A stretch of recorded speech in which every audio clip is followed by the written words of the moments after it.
დილა მშვიდობისა, დღეს 2 აპრილია, მოგესალმებით ყველას, ვინც ჩვენი ერთგული ტელემაყურებლები ხართ და მოგესალმებით მათაც, ვინც შემთხვევით გადმორთმევთ ჩვენ საფსა და ფიქრობთ დარჩეთ თუ არა ჩვენთან ერთად. ამისთვის გადაცემის ანონსი უნდა დაელოდოთ, თუმცა მანამდე კახა დღევანდელი დღის საერთაშორისო კალენდარს დაგვიწყოთ. კი ბატონო, ვინც ახლა გადმორთმევ და არ აპირებდა ყოლებას, იმედია დარჩება უახლოესი საათი. იმიტომ რომ ძალიან საინტერესო გადაცემა ელოდებათ წინ. ბუნებრივია, მოგესალმებით, საგაზაფხულო დღეა კალენდარი, თუმცა ზამთრის ამინდები ჭარბობს, მაგრამ დილიდან სხვათა შორის მე მგონი გაზაფხული იგრძნობა. ასე რომ სანამ გარეთ გახვალ და მოიმარჯვებთ თქვენს ქოლგასთან და უშუალოდ თითოეულ სამოს, მანამდე უყურეთ დილის გადაცემა განთიადეთ და როგორც თვითონ გითხრათ, მე გაგაცნობთ დღეს ხსენებულ წმინდანთა ხსენებას, რომელსაც საქართველოს მართლმადიდებელი ეკლესია იხსენიებს. დღეს არის ხსენება წმინდა მოწამე ფოტინე სამარიტელისა და მისი ძეების ვიქტორისა და იოსიასი, ასევე ღირსმოწამეების იოანესის, სერგის, პატრიკის, წმინდა მოწამეების ალექსანდრას, კლავდიას, ევფრასიას, მატრონას, იულიანას, ეფემიას და თეოდოსიას. ეკლესია დღეს ასევე იხსენიებს წმინდა ნიკიტა აღსარებელს. წმინდანების შემწევებას გისურვებთ ღვთისწინაშე და ყველას გილოცავთ, თუ მისი მოსახელი გიყურებს რომელიმე წმინდანის, ბუნებრივია მათ განსაკუთრებით ულოცავთ. რაც შეეხება სტუმრებს თემებს, რაც ვისაუბრებთ უახლოესი საათნახევრის განმავლობაში, პირველი სტუმარი ტრადიციულად მოძღვარი იქნება და ისეთ მნიშვნელოვან თემაზე შევაჩერებთ თქვენს ყურადღებას, რაც ბავშვების აღზრდას გულისხმობს და როგორ უნდა იყოს ეკლესიის როლი ბავშვების აღზრდაში, ამასთან დაკავშირებით ჩვენი სტუმარი იქნება საბურთალოზე მდებარე სულთმოფენობის სახელმწიფო ტაძრის ღვთისმსახური დეკანოზი დავით რუხაძე.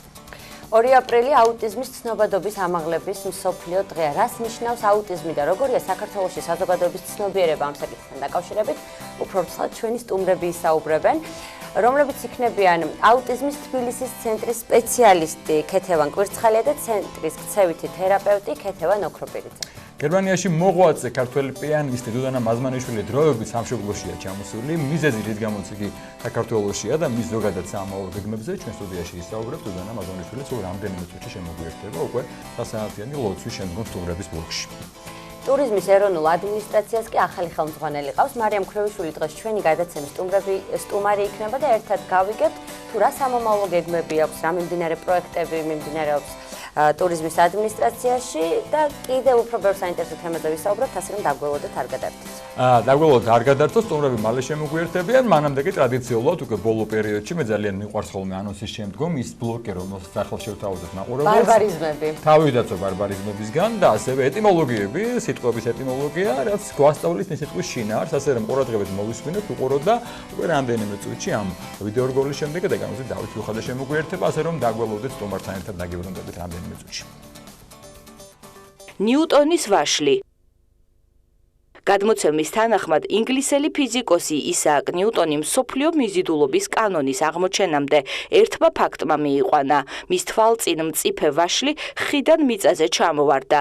დიდი ფიზიკოსისთვის ნათელი გახდა, ყველა საგანი საყოველთაო მიზიდულობის გამო მიწაზე ვარდება. არავინ იცის რამდენად შეესაბამება ეს ამბავი სინამდვილეს, თუმცა ამ ისტორიამ მთელ მსოფლიოში პოპულარობა მოიპოვა. სინდისი და ნამუსი. სიტყვა სინდისი ბერძნული წარმოშობისაა, ნამუსი სპარსული. ქართულ ენაში ეს სიტყვები დიდი ხნის წინ დამკვიდრდა. სინდისიც და ნამუსიც თანაბრად იხმარება ზუსტად ერთნაირი მნიშვნელობით.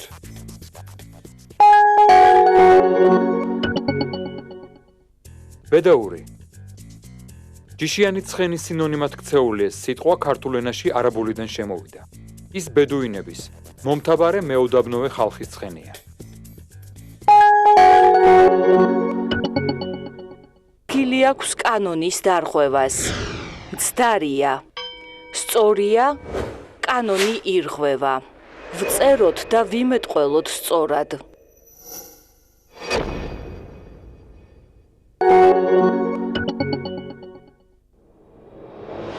უთქვია. მცდარია. სწორია, უთქვამს.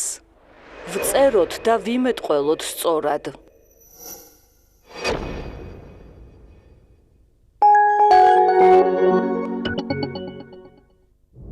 რეპორტინგი ბარბარიზმია.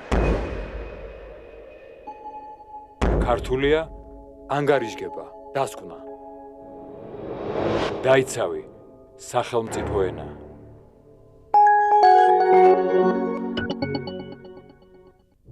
ევიდენსი ბარბარიზმია.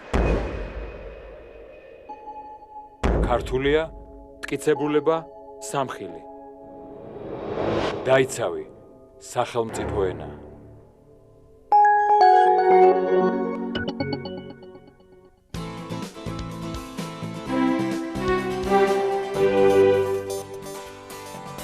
ჩვენი გადაცემა გრძელდება, ყოველს კიდევ ერთხელ მოგვესალმებით. ბავშვის აღზრდა ეს უმნიშვნელოვანესი პროცესი, ვალდებულება, რომელიც შრომელსაკისრია, ოჯახს, სკოლას, ზოგადად საზოგადოებას და ბუნებრივია, საინტერესოა რა დოზით უნდა იყოს ჩართული და რა ფორმით ეკლესია ამ საკითხთან დაკავშირებით და ჩვენ სწორედ ამ საკითხზე გვესაუბრება ჩვენი დღევანდელი სტუმარი საბურთალოს მდებარე სულთმოფენობის სახელობის ადრეფთვისმსახური დეკანოზი დავით რუხაძე. დილომშვიდობისა, მამა დავით. მერტმა დაგლოცოთ. დაგლოცოთ. ბედნიერ დღეს და წარმატებულ ეთერს გისურვებთ. დიდი მადლობა. ყოველთვის მნიშვნელოვანესი ახალგაზრდა თაობა მოზარდები, იმიტომ რომ ყველაფერი ბუნებრივია ბავშვობიდან იწყება, ჩვენ ყველანი ბავშვობიდან მოვდივართ და ჩვენი, რა თქმა უნდა, ყველა სურვილია რომ ბავშვები გაიზარდონ სწორი ორიენტირებით, სწორი პრიორიტეტებით და ამ კუთხით ძალიან მნიშვნელოვანია რა დოზით უნდა ჩაერთოს და რა ფორმით ეკლესია, ანუ რა უნდა მისცეს ეკლესიამ ბავშვი, იმისთვის რომ სწორად მოხდეს თანხვედრა ეკლესიისა და ოჯახის ეკლესია და სკოლის და ასე შემდეგ. ძალიან მნიშვნელოვანი თემაა და ამეთანხმებით, იმიტომ რომ ჩვენი მომავალი თაობა, რა თქმა უნდა, საჭიროებს ზრუნვას. ძალიან დიდი სიფრთხილეა საჭირო იმისთვის, რომ ჩვენ ბავშვებში აღზარდოთ ადამიანი და პირველ რიგში აღზარდოთ ცხონებისათვის გამზადებული ადამიანი, რომელსაც ექნება სწორი ორიენტირები და მაგალითები მათთვის უნდა ვიყოთ ჩვენ პირველ რიგში. ცხადია, რომ დედა ეკლესია ეს არის ის ნავთსაყუდელი და ის ხომალდი, რომელსაც ჩვენ მივყავართ ცხონებისაკენ. და ჩვენ რომ დავანახოთ ჩვენ შვილებს, ჩვენს ბავშვებს, მოზარდ თაობას ამის საჭიროება, რომ ისინი უნდა იყვნენ ეკლესიაში. ცხადია, რომ მაგალითები მათთვის ჩვენ უნდა ვიყოთ პირველ რიგში. წმინდა დიდი მნათობი ეკლესიისა იოანე ოქროპირი ასეთ საოცარ სიტყვებს ბრძანებს, რომ შვილიო ადამიანსო მიეცაო როგორცო ანაბარიო წარმოიდგინეთ თქვენ ეს არის ღვთისმსულიერი ანაბარი რომელსაც აბარებს ღმერთი დროებით ადამიანს და რომელიც ჩვენ უნდა აღზარდოთ და დაუბრუნოთ ღმერთს სარგებელით ანუ მისგან ჩვენ აღზარდოთ კარგი ღვთისმოშიში ადამიანი რა თქმა უნდა ცხადია რომ ამის მაგალითები როგორც თქვი წეღან ჩვენ უნდა ვიყოთ და როდესაც აი ესეთი ხშირად გამიგას ეს მშდელობა მშობლის რომ აი ჩემი შვილი მაგალითად აი ჩემი შვილია და რასაც მინდა დაუშვათ იმას გავუკეთებ ან რასაც მინდა როგორც მინდა ისე აღზრდი მას ხომ ჩვენ უნდა გვახსოვდეს ჩვენი არაფერი არ არის აი ეს უნდა გვახსოვდეს ყოველთვის რომ ის შვილი ჩვენ დროებით გვეძლება ღვთისაგან რომ ის კვლავ დაუბრუნოთ ღმერთს სწორად აღზრდილი რა თქმა უნდა პირველ რიგში ღვთისმოშიშებით აღზრდილი რომ მარტო საკმარისი არის რომ ჩვენ მას ვასწავლოთ მორიდება რაღაცა თავშეკავება ცხადე როსთვისები ბავშვს უნდა კონდეს მაგრამ თავარი და უმთავრესი ასაც აი მამებიც ხშირად ასე ვთქვათ გვახსენებენ რომ ჩვენ მათგან უნდა აღზარდოთ ცხონებისათვის გამზადებული ადამიანები რომ მათთვის მათ ცხოვრებაში იყოს სისხლსრცეულად მნიშვნელოვანი ეკლესია და პირველ რიგში ქრისტე რომელიც არის თავი დედა ეკლესიისა და ისწორად ქრისტე რომ მათ დაინახონ ამაში უნდა მივეხმაროთ ჩვენ ზუსტად უფროსი ადამიანები. თქვენ არამდენჯერ მიახსენეთ სიტყვა აღზრდა. ძალიან ხშირად ეს არ არის ხოლმე გათვალისწინებელებული. ერთია გაზრდა, მეორეა აღზრდა. გაზრდით შეიძლება ვინმე ფიქრობდეს, რომ კაი საკვები ქონდეს, დაუშვათ კარგი პირობებში ცხოვრობდეს და ეს ბავშვი იზრდება. ეს მაინც იზრდება, ბუნებრივი პროცესია, ბიოლოგიურად და ესეა მოწყობილი სამყარო. მეორე საკითხია აღზრდა და ის თემები რასაც თქვენ ამახვილებთ ყურადღებას. ამ შემთხვევაში პასუხისმგებლობა მშობლის ორმაგდება ალბათ, ხო? ცხადია, რა თქმა უნდა, იმიტომ რომ აი ზუსტად დიდი მამა ბრძანებს რომ მამაო მარტო ის კი არისო ვინც ფიზიკური მშობელია ან დედა ის კი არის მარტო ვინც შობსო ვინცო სწორად აღზრდისო ბავშვსო და აი ძირითადი ასე ვთქვათ ხაზი ასე ვთქვათ რომ ჩვენ აღზარდოთ ჩვენ ღვთისმსულიერად მდგომარეობს იმაში რომ პირველში მათთან გქონდეს ჩვენ კონტაქტი და მათთან გქონდეს ურთიერთობა აი პირველი და უმთავრესი აქედან იწყება ყველა ელემენტარულია ხო თუ გინდა ელემენტ ყველანაირად აი დაუშვათ ნებისმიერ საკითხის შემეცნებაში მათ შეიმეცნონ ნებისმიერი საკითხი აუცილებლად მათთან შედგეს სწორი კომუნიკაცია და მათთან გქონდეს ჩვენ ურთიერთობა პირველში ჩვენ შვილებთან აი დღეს ამის დეფიციტი იგრძნობა იმიტომ რომ მშობლებს დრო არა აქვთ დატვირთულები არიან და ის ცოცხალი ურთიერთობა რაც უნდა შედგეს შვილს და მშობელს შორის ეს ცოცხალი ურთიერთობა ხშირად არ გვაქვს ჩვენ სახეზე ამიტომ პროცესები ხშირად მიდის თვითდინებით. და ის ცოცხალი ურთიერთობა, რასაც აი ბავშვები თავიანთი ალალი თვალებით ითხოვენ, რომ მათ უნდათ ეს ყველაფერი მიიღონ მშობლისგან, ეს არა აქვთ მათ. ამიტომ აი ძირითადად დამნიშნული რა არის, რომ ოჯახის წევრებს შორის იყოს სწორი გაგება, სწორი კომუნიკაცია, რომ ბავშვი ხედავდეს უფროს ადამიანში და მშობელში პირველ რიგში ხედავდეს ავტორიტეტს. ჩვენ მათთვის უნდა ვიყოთ ავტორიტეტები.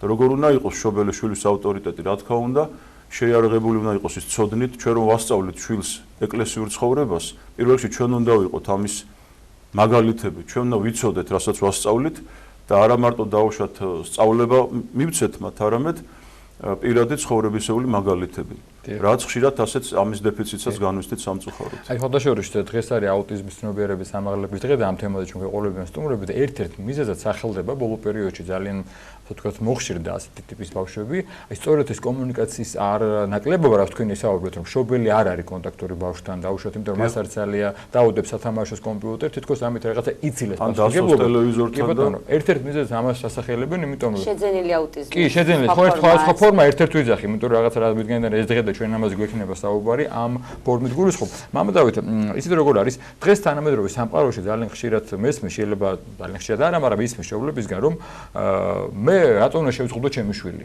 გაიზარდოს და იმან აირჩიოს რა სარწმუნოება უნდა, რა ორიენტაცია უნდა, რომელი დაუშვათ, არ ვიცი, აღსარებლობა უნდა, რა უფლება მაქვს, რომ მე შევუძღოდო. როგორც უნდა ისე მოიქცეს. ეს დამოკიდებულება რამდენად მართებულია და როცა ამას საუბრობენ, ახსენებენ იმას, რომ ადამიანის ნება თავისუფალია, ხო, ჩვენ გვეუბნება მართლმადიდებლობა არ ხარ შეზღუდული, მაშინ ვერაიმე მის ფუნქციებში, იმიტომ რომ იქნებ არ უნდა იმას, რომ ქრისტიანი და მონათლული იყოს. დიახ. მე პირდაპირ გეტყვით, რომ ძირშივე ასეთი მიდგომა არასწორია და რატომ? აი მე ისევ დავესესხები წმინდა მამებს, რომ ხა როგორ ფიქრობთ ჩვენ, რომ დავუშვათ ჩვენ მეტი სიყვარული და მეტი თანადგომა შეგვიძლია ადამიანების მიმართ და მათ ეს არ ქონდათ? აი ესეთი კითხვა მინდა დავუსვა, ხომ? წმინდა მამა იოანე ოქროპირი, სხვა წმინდა მამები, რომლებიც ამ თემას ეხებიან, ამბობენ პირდაპირ, რომ თუ ჩვენ მაგალითად აი ბავშვს ვაძალებთ დავუშვათ ხა დაძალება ცოტა ისეთი სიტყვა ბჭყალებში, აი დილით ვეუბნებით, აი სკოლაში წავიდეს, ხო? აი საგნებს მეუბნებით, უნდა ისწავლოს მათ. მაშინ ახაც თავისუფლება ვეცით. და იცით რა, თუ ჩვენ ბავშვს დავუშვათ ინგლისურის სწავლას ვაძალებთ, მათემატიკის სწავლას ეუბნებით, აუცილებლად უნდა ისწავლო, ხო? მისი ცხონების საკითხი მნიშვნელოვანი არ არის უფრო, რატომ არ უნდა ვიყოთ ჩვენ უფრო მეტად მომთხოვნები ხას უსავ და არ რაღაც ისეთი რუტინული ძალდატანება, ხო? მომთხოვნები უნდა ვიყოთ ჩვენ, ესეც უნდა მოვთხოვოთ ჩვენ შვილებს, ცხადია. და პირდაპირ ბრძანებენ წმინდანები, რომ ხანდახანო ნუ მოვიდებით მათ დასჯასაცო. ხა დასჯა რა თქმა უნდა, მე მინდა სწორედ გამიგოთ, რომ ეს არ იგულისხმება, რა თქმა უნდა, რაღაც ისეთი წრეგადასული მრისხანება, არამედ ხანდახან გაბრაზებაც აუცილებელიაო. პირდაპირ ბრძანებს წმინდა მამა იოანე ოქროპირი.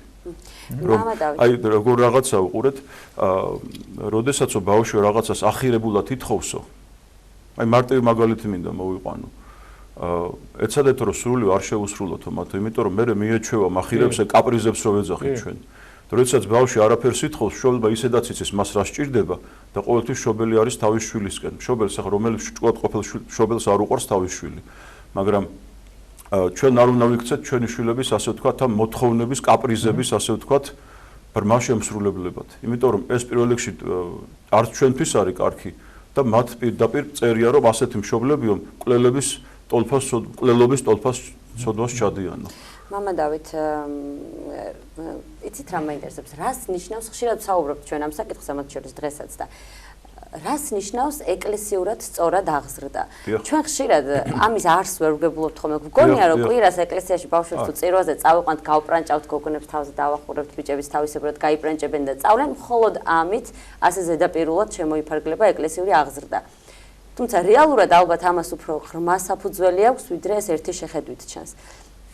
საინტერესოა თქვენი აზრი, როგორ ფიქრობთ, როგორ უნდა აღზარდოთ სწორად ეკლესიურად?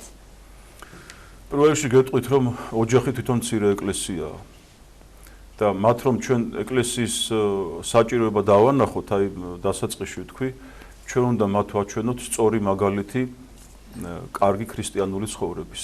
როდესაც მშობლები, ბავშვები ხედავენ, მშობლებს ერთმანეთი უყვართ, მშობლები დილით დგებიან, ლოცულობენ, ხომ ლოცვას ძალიან დიდი მნიშვნელობა აქვს. აი მამები გვასწავლენ, რომ ბავშვებს ლოცვა მიაჩვიეთო, თუნდაც რომ მცირედი, ნუ მოერიდებით რომ მოთხოვოთო მათ რომ ილოცონო. და პირველ რიგში ამის მაგალითები ჩვენ უნდა ვიყოთ. ხო, თვითონ მშობელი არ ლოცულობს და მშობელი არ არის ამაში განსწავლული, შვილს რა უნდა ასწავლოს, თვითონ მშობელი გასაზრდელია, ხო? მაგრამ როდესაც დაუშვათ მაგალითად მშობლები არიან ჩახედულნი რწმენაში, ხო? ცოდნითაც შეიარაღებულნი და რა თქმა უნდა საქმით და საქციელით. ესენი თვითონ იქცევიან მაგალითებად თავიანთი შვილებისთვის, რომ მათ შეაყვარონ ეკლესია.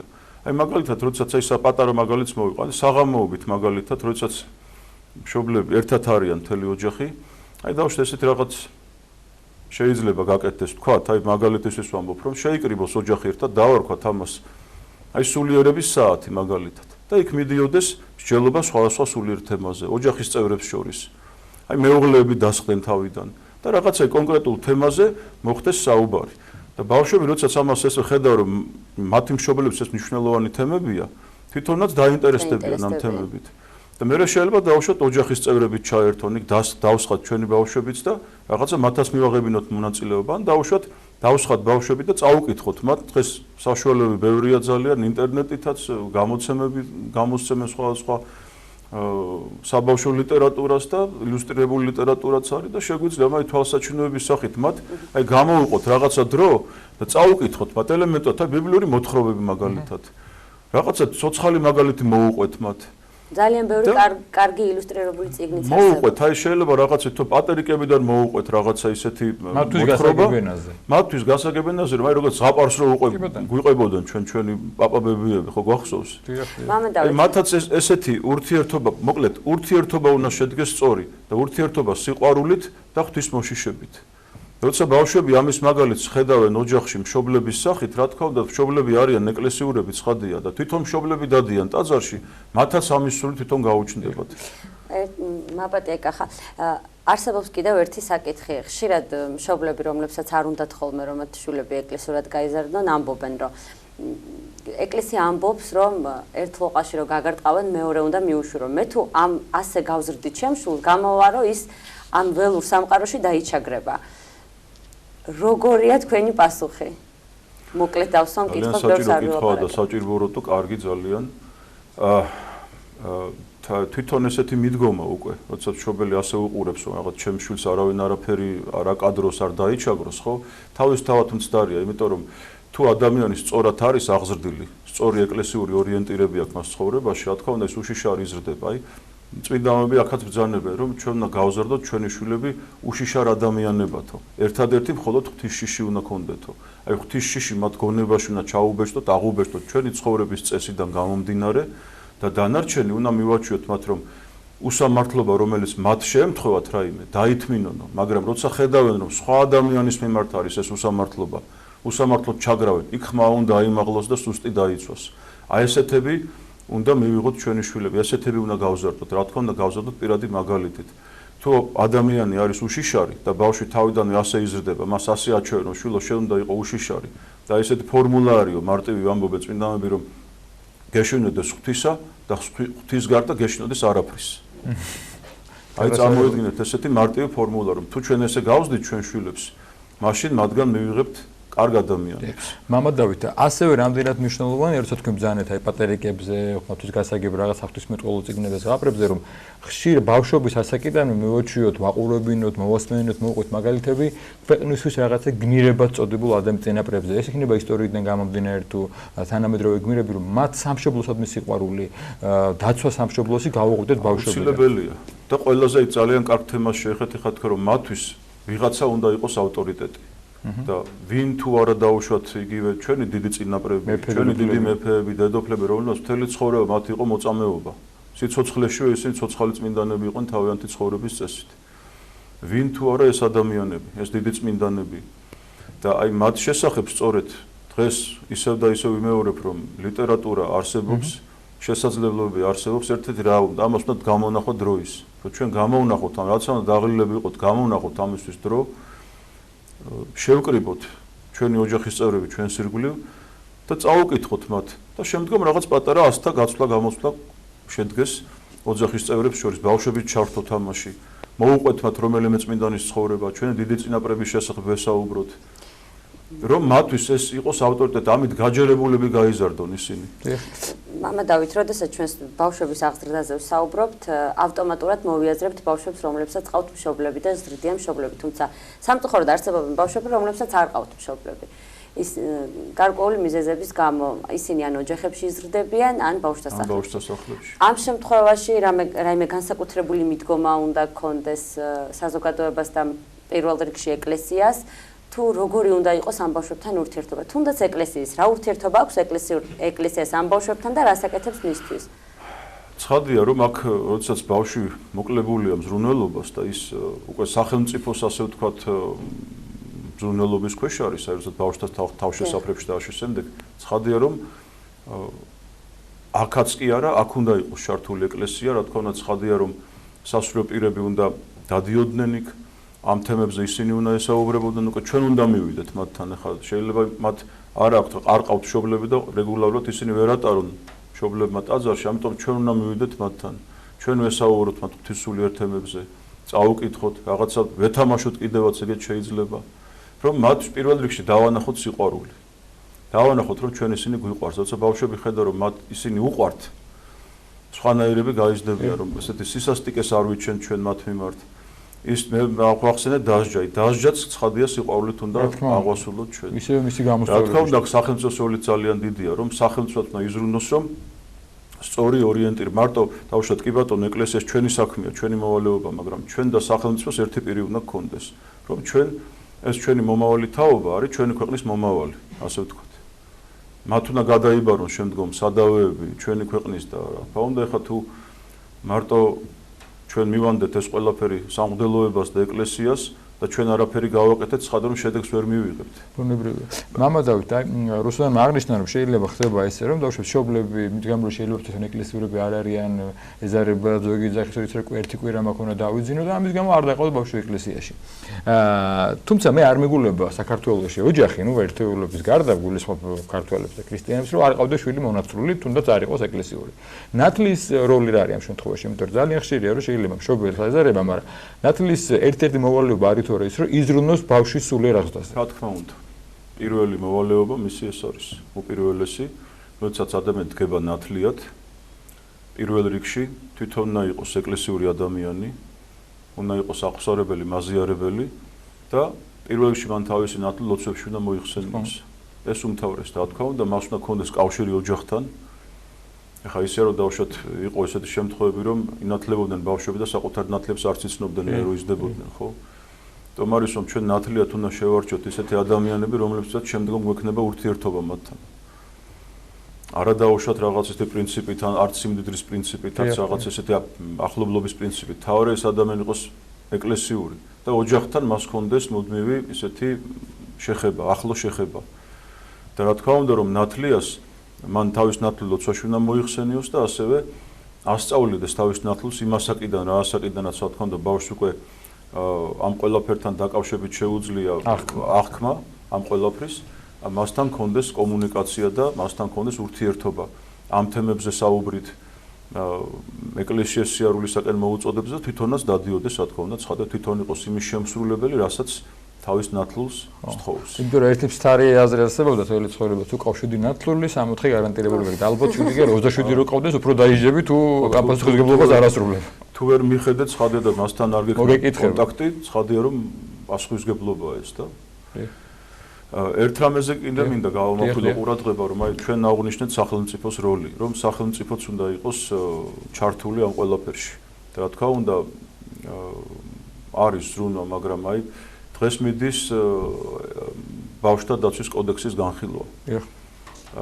ეს კოდექსი, რა თქმა უნდა, თავისი ბევრი მუხლით არის აბსოლუტურად მიუღებელი და თუ ეს ზოგიერთი მუხლი არ შეიცვალა, შეიძლება პირდაპირ ჩვენ წავახალისოთ ჩვენი შვილები მშობლების წინააღმდეგ და პირიქით, რომ შეიძლება ოჯახები დაინგრეს. შეიძლება შვილი დაუპირისპირონ მშობლებს, იმიტომ რომ არის ზოგიერთი ესეთი ბუნდოვანი მუხლი, მაგალითად იქ არის ლაპარაკი ბავშვის საუკეთესო ინტერესები, რომ გაითვალისწინოს მშობელმა და მშობელს არ აქვს უფლება, რომ კონდეს წვდომა ბავშვის ინტერნეტ სივრცეზე და თუ ეს წვდომა არ არის, რა თქმა უნდა, ჩვენ როგორ უნდა გავაკონტროლოთ აბა ჩვენი შვილები, მათი სულიერება რითია დაკავებული, ხო რა ავსებს მათ სულიერ სამყაროს. ცხადია რომ ჩვენ უნდა გავაკონტროლოთ და თუ საჭიროა აუკრძალოთ მათ ისეთი მავნე საშუალებებით სარგებლობა რაც მათ სულიერობას დააზიანებს. და ამ კოდექსში რა თქმა უნდა ეს მუხლები არის ბუნდოვანი და ცხადია რომ ეს მუხლები არ უნდა იყოს მთლიანად ამოღებული ან იქ კონკრეტულად გაიწეროს რა იგულისხმება ბავშვის ინტერესებში და რა იგულისხმება მავნე ზეგავლენებში და ისე არ მოხდეს რომ პირიქით ჩვენ ბავშვთა დაცვის მაგივრად მივიღოთ დამანგრეველი რაღაცა კანონი რომელიც შვილებს შობლებს დაუპირისპირებს.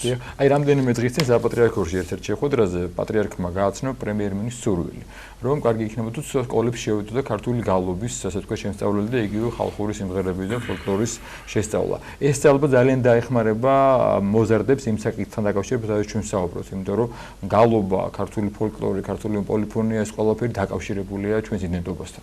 რასაკვირველია. საერთოდ იცით ნებისმიერი ესეთი მithumetes ქართული გალობა რომელიც არის ჩვენი საგანძური ასე ვთქვათ მემკვიდრეობა რომელიც ჩვენმა დიდმა წინაპრებმა წმინდა წინაპრებმა დაგვიტოვეს ეს დიდი მემკვიდრეობა კიდაც ავიღოთ დიდი წმინდა როგორც ეხლა ხან შეირაცხეთ წმინდა ფილიმონ ქორიძე ექვთიმე კერესელიძე ბები კარბელაშვილები რომლებმაც ეს სისხლის ცრემლის ფასად მოგვიტანეს ეს დღემდე და რა თქმა უნდა მემკვიდრეობა ჩვენ მზამზარეული მოგვეცა და ბოდიშით ასეთ შედარებას პირი გააღე და გადაყლაპე მარტო ეს გვინდა ხო ჩვენგან არავინ არ მოითხოვს რაღაც ახალი შექმნას ეს ყველაფერი შექმნილია სისტემაში მოყვანილია ჩვენამდე მოღწეულია ამას ეხლა სჭირდება შენერჩუნება და რეალიზება განვითარება და გადაცემა მომავალ თაობებზე რა თქმა უნდა თუ ჩვენ მომავალ თაობას ეს არ ვასწავლეთ და არ შევაყვარეთ რომ მათთვის ეს იყოს რაღაც ესეთი როგორც აი საკუთარი როგორ გითხრათ აი სისხლი ხორცი ჯიგარი ასე ვთქვათ აი ქართული სიტყვა. ხო, აი ეს მათთვის ესე უნდა იყოს და ცხადია რომ ესეთი რაღაცებს დანერგვა მაგათ ქართული გალობის თქვენ რაც ახსენეთ. და ბავშვებისათვის შევაყვაროთ ჩვენ შვილებს რომ ისწავლონ ქართული გალობა. რა თქმა უნდა ვისაც აქვს ამის ნიჭი და სმენა, ცხადია რომ ეს არის შესაშური საქმე. რომ თუ ეხლა რაც მეტ ადამიანს ოცნდება გალობა, ხომ? მithumetat რა თქმა უნდა ჩვენ ღმერთს დაუახლოვდებთ. თუმცა მე გეტყვით რომ შეუძლებელი ღმერთისთვის არაფერია და თუ ადამიანი მოინდომებს ცხადია რომ ჩვენ ვიცით რომანოს პილად გალობელი რომელიც ვერ გალობდა მაგრამ ისეთი სულიერებით ილოცა რომ ღმერთმა მიმადლა მას გალობის ნიჭი. მამა დავით ამ კითხვას ალბათ როგორც მშობელი ისე უფრო დავსვამ ვიდრე როგორც ჟურნალისტი. რა საკში შეიძლება ბავშვი ცოტა უხეშად გამომდის, მაგრამ მიუშვათ მოძღვართან სასაუბროთ, იმიტომ რომ მაგრამ როგორც კი ხო, არა, რა საკშიც მოუნდება, შეიძლება მას ეს ასაკი ცოტა გვიან მოუნდეს. რა თქმა უნდა. ეს ყველაფერი დამოკიდებულია ბავშვის გონებრივ შესაძლებლობებზე. ეხლა მე დასაწყისად ჩვილობის ასაკიდან სასურველია, რომ აი რაც ადრე დავაწყებინებ ბავშვის გარემოს შეყვარებას, ასაც ეკლესიური გარემო, უფრო მეტად კარგია და უმჯობესია, ხო? ჯერ შეიძლება ბავშვს დავაწყებინოთ აი ცოტა ხანი მივიყვანოთ ტაძარში და აი იმ გარემოს შევაჩვიოთ ტაძრის ეზოში ვასეირნოთ და უშუალოდ შევიყვანოთ ძალა არ დავატანოთ რა თქმა უნდა იმაში მაგრამ გინდათ რომ მთელი დროის განმავლობაში გავაჩვიოთ იმიტომ რომ ბავშვები ხა მალე ბეზდება თამაში უნდა ცხადია რომ ახლა ეს პატარები არიან და როდესაც მას ეს გარემო ნელ-ნელა შეუყვარდება ჩვენგან გამომდინარე ისევ რომ ჩვენ გვიყვარს იქაურობა და ბავშვსაც შეუყვარდება აი ნელ-ნელა მაშინ დაიწყებს იმის ახმას რა დააშავა მან აი იმ ასაკიდან შეიძლება მივიყვანოთ უკვე მოძღვართან და ეს ასაკი აი დაახლოებით არის 6-7 წელი. აი უკვე 6-7 წლის ბავშვი უკვე რაღაცებზე ფიქრობს. შეიძლება ხან თლათ სინანული, თლათ ეხა ესეთი სინანული და ესეთი ის არა აქვს დაუშვათ როგორც მოზრდილ ადამიანს, მაგრამ აი მან ის უკვე ხვდება რა დააშავა. აი დაუშვათ დედა გააბრაზა ხომ? ისევ შობლის რეაქცია ნახდა რომ აი დედა გააბრაზდა რაღაცა და ჩვენ რეაქცია მას უნდა გქონდეს ცხადია. რაღაცა დააშავა, ან მიმიკით, ან ჟესტიკულაციით, ან რაღაცით დავანიშნოთ ბავშვს, ეს მან არასწორად მოიქცა. და აი ამას უკვე ხვდება ამ ასაკიდან. როდესაც ამ ბავშვი ხვდება ამას, აი სასურველო ამ ასაკიდან უკვე დავაწყებინოთ მას მოძღვართან ურთიერთობა, რომ მან ჯერ ელემენტალურად აღიაროს, აი და ისინი ზაცალცად გულწრფელები არიან. მადლობთ, მამა დავით, დიდი მადლობა მოგზაურობისთვის, ამეთაც საინტერესო თემებზე საუბრობთ და შეგახსენებთ გვესაუბრებოდა დეკანოზი დავით რუხაძე. ერთსულონების ეთერში კი ახლა 7 გზის ლოცვის დროა, დაგვალოდეთ მომდევნო სტუმრობით მაგიდაკი პენდებით.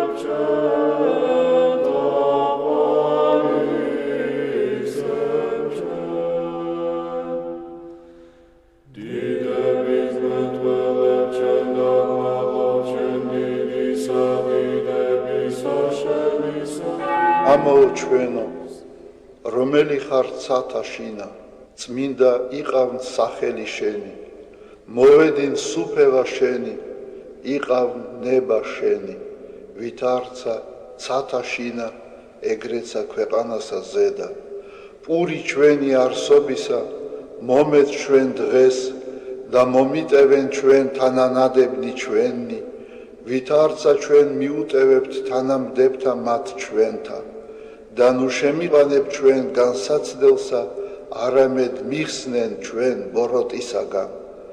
რამე თუ შენი არს სუფევა, ძალი და დიდება, მამისა, დაძისა და წმინდისა სულისა, აწდა მარადის და უკუნითი უკუნისამდე. ამინ. მიწყალე მე ღმერთო, დიდითა წყალობითა შენითა და მრავლითა მოწყალებითა შენითა ახოცე უჯულოებაი ჩემი. უფროს განბანე მე უჯულოებისა ჩემისაგან და ცოდვათა ჩემთაგან გამწმინდე მე.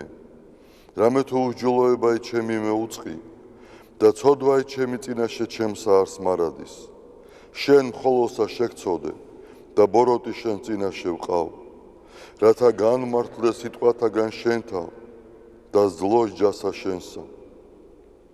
რამე თუ ესე რა უჯულოებათა შინა მიუდგა და ცოდვათა შინა მშამე დედამან ჩემა. რამე თუ ესე რა ჭეშმარიტება შეიყვარე, უჩინონი და დაფარონი სიბნისა შენისანი გამომიცხადენ მე.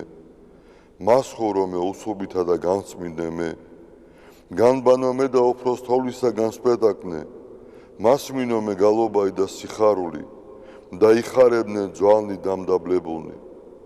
გარე მიაქციე პირი შენი ცოდვათა ჩემთაგან და ყოველი უჯულოებაი ჩემნი ახოცე. გული წმინდა დაბადე ჩემთანა ღმერთო და სული წრფელი განმიახლე გვამსა ჩემსა. ნუ განმაგდებ მე პირისა შენისაგან და სულსა წმინდასა შენსა ნუ მიმიღებ ჩემგან.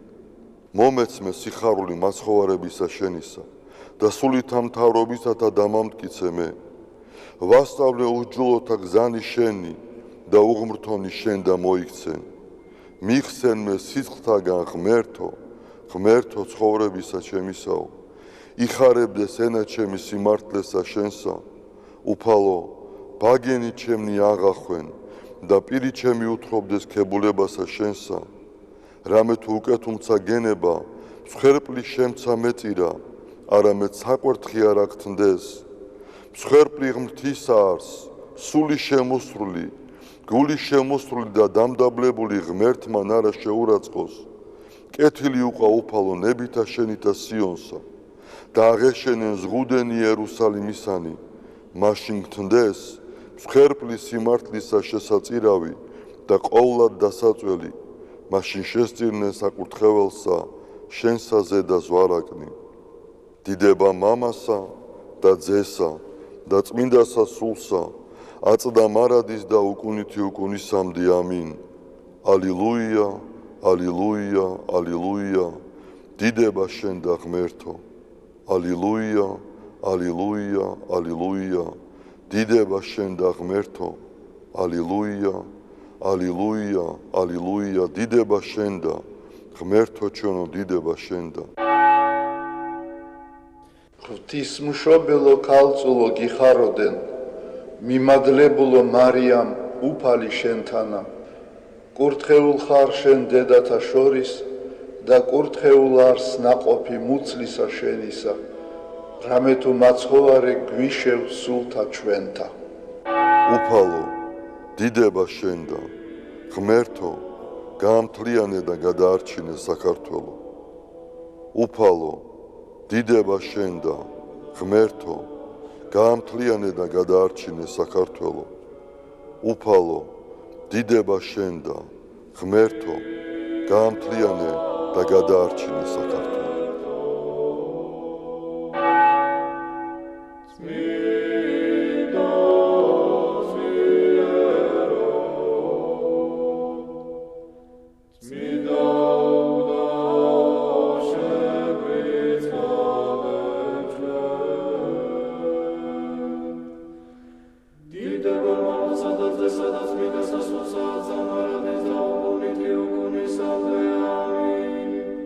Sweet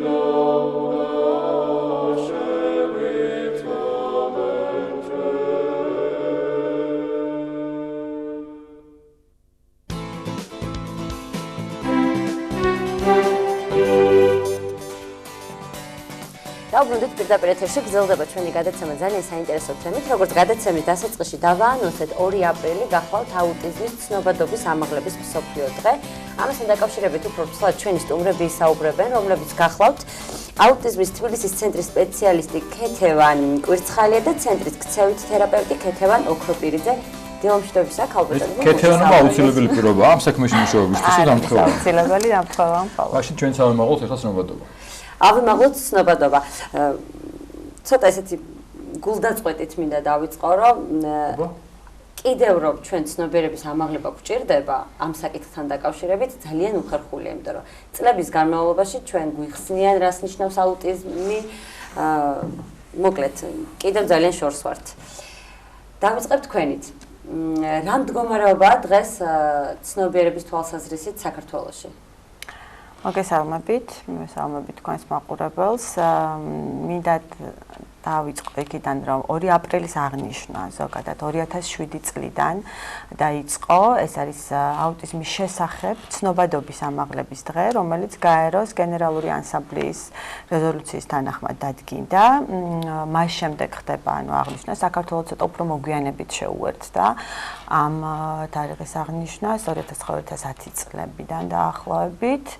აუტიზმის სიმბოლო არის ლურჯი ფერი და შესაბამისად შენობები ნათდება ხოლმე. ლურჯად ნათდება ხოლმე შენობები. პაზლებისგან და პაზლიც არის დიახ ერთ-ერთი სიმბოლო და არის ესეც, ანუ ჩვენთანაც ანძა იყო მაგალითად განათებული შაშან. წელსაც იმედი მაქვს რომ ამას გავანათებთ. გარდა ვიზუალური განათებებისა რა კეთდება ცნობიერების სასამართლოში? ზოგადად კიდე მინდა ვთქვა, რომ არა მხოლოდ 2 აპრილი, არამედ მთელი აპრილის თვე არის მიძღვნილი და ეკუთვნის ამ აუტიზმის ცნობადობის ამაღლების დღეს.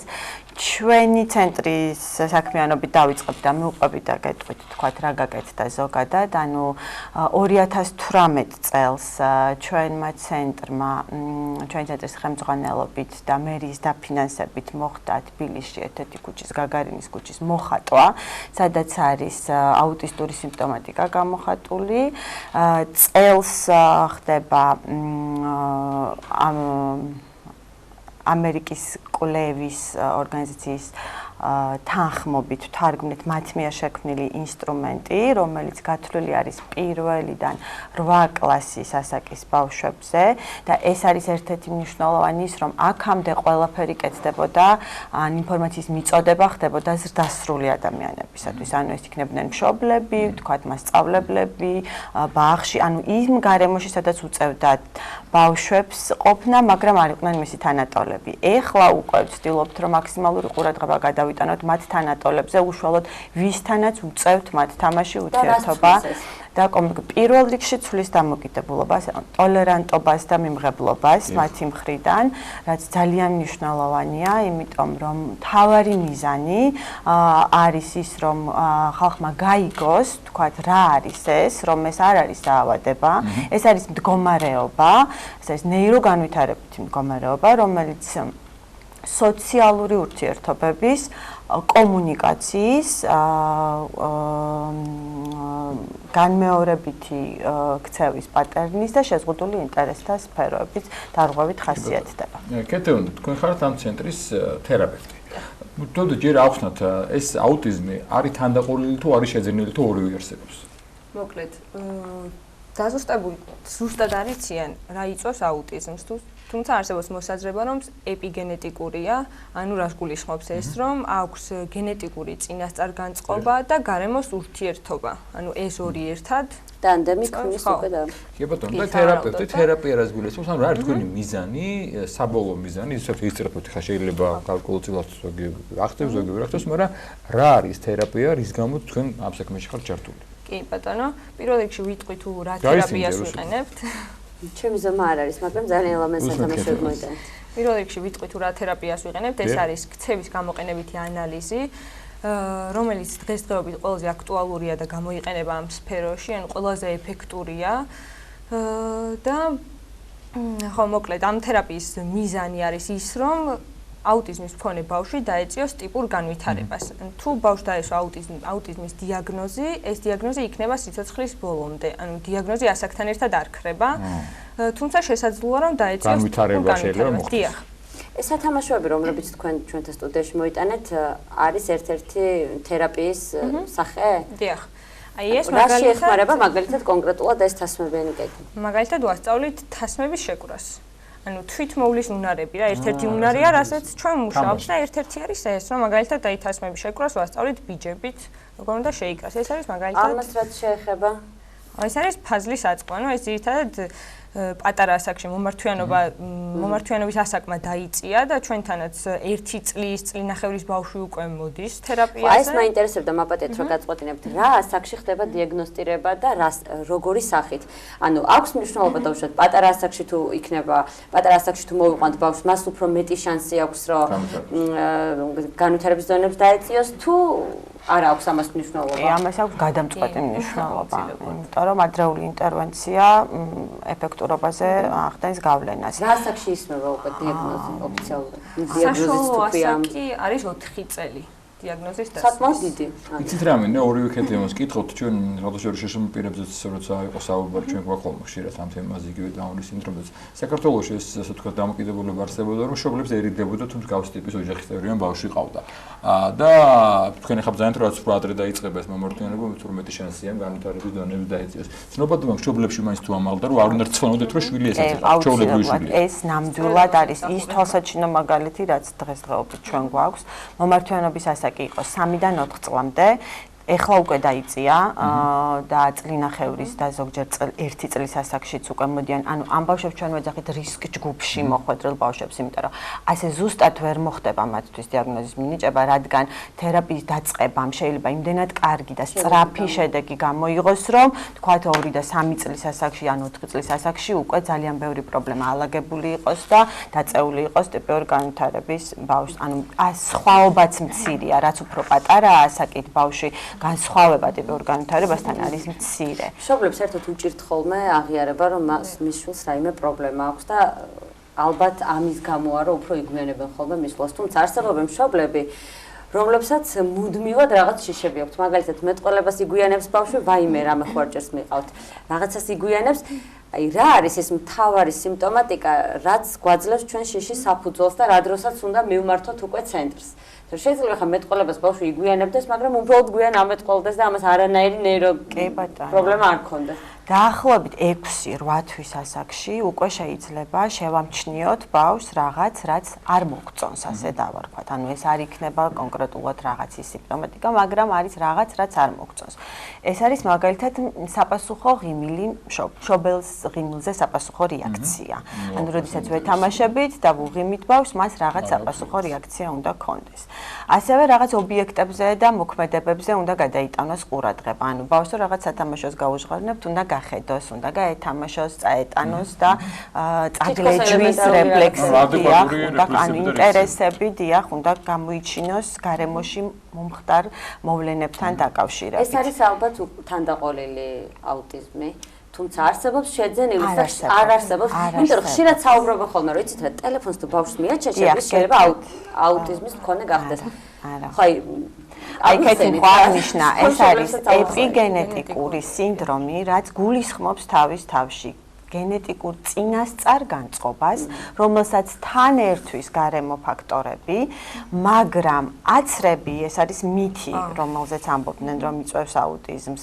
ტელევიზორთან ან კომპიუტერთან დიდი დროის გატარება, ეს არის მითი. ამან შეიძლება დაამძიმოს ან დააჩქაროს სიმპტომების გამოვლენა, მაგრამ არც ერთ შემთხვევაში არ შეიძლება იყოს აუტისტური სპექტრის თერაპევტი.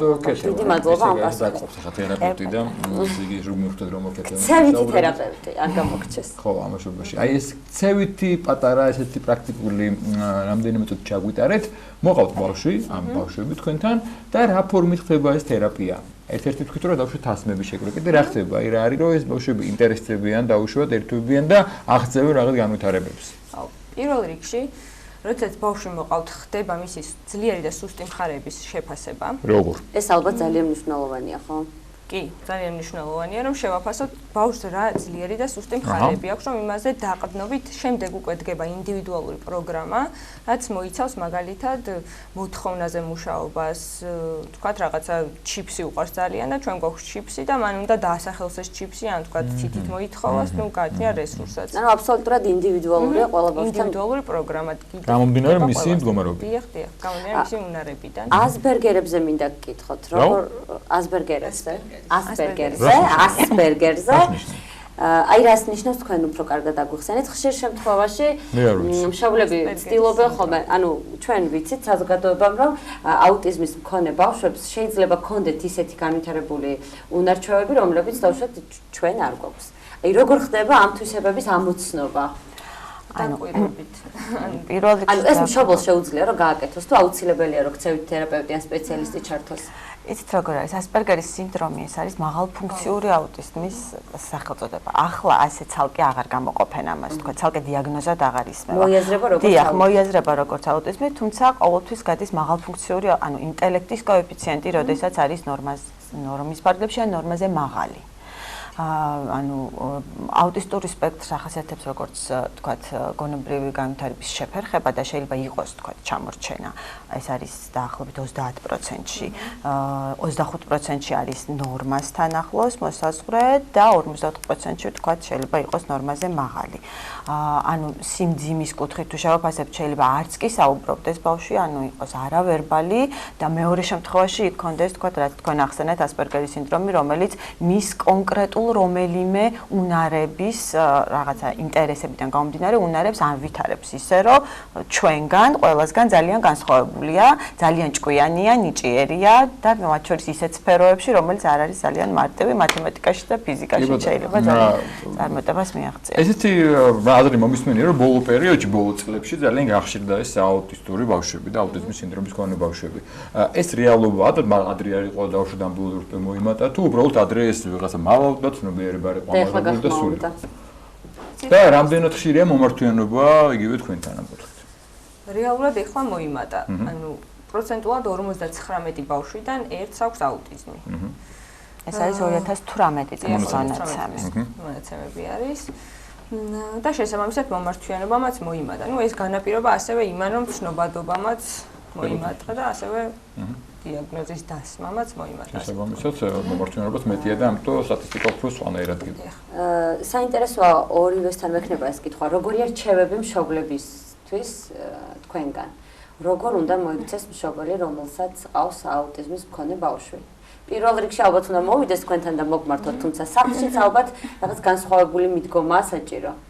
სახლში გარემო მეზობლები ბავშვები ალბათ არა? იცით რა, პირველ რიგში უნდა აღვნიშნო, რომ ჩვენ არ ვცვლით ამ ბავშვებს. ჩვენ ვცვლით მათთან მიდგომას, ვცვლით დამოკიდებულებას, ანუ ძალიან მნიშვნელოვანია რომ მშობელმა ზუსტად ისეთი მიიღოს, პირველ რიგში მშობელმა ისეთი მიიღოს თავისი შვილი როგორიც არის, იმიტომ რომ სხვა შემთხვევაში არ გვექნება უფლება მოვთხოვოთ საზოგადოების დანარჩენ ნაწილს რომ მიიღონ ისინი, რადგანაც სოციალური კუთხით მაინც ყოველთვის ნარჩუნდება პრობლემები, ანუ ჩართონ ეს ბავშვები, ატარონ ბაღში, ნუ გარიყავენ, ნუ ჩაკეტავენ სახლში, თქვათ, ეს პრობლემები ნამდვილად ბევრად უფრო შემცირებულია და ნაკლებია. მიუხედავად იმისა, რომ თითქოს და ცნობიერება ამაღლდა, მაინც აქვთ ხოლმე გარკვეული პროტესტი მშობელს, ნუ სხვა მშობელი იქნება თუ მასწავლებელი, თუ ყოველთვის ერიდებიან ხოლმე ასეთი ბავშვის ჯგუფში ყოველას.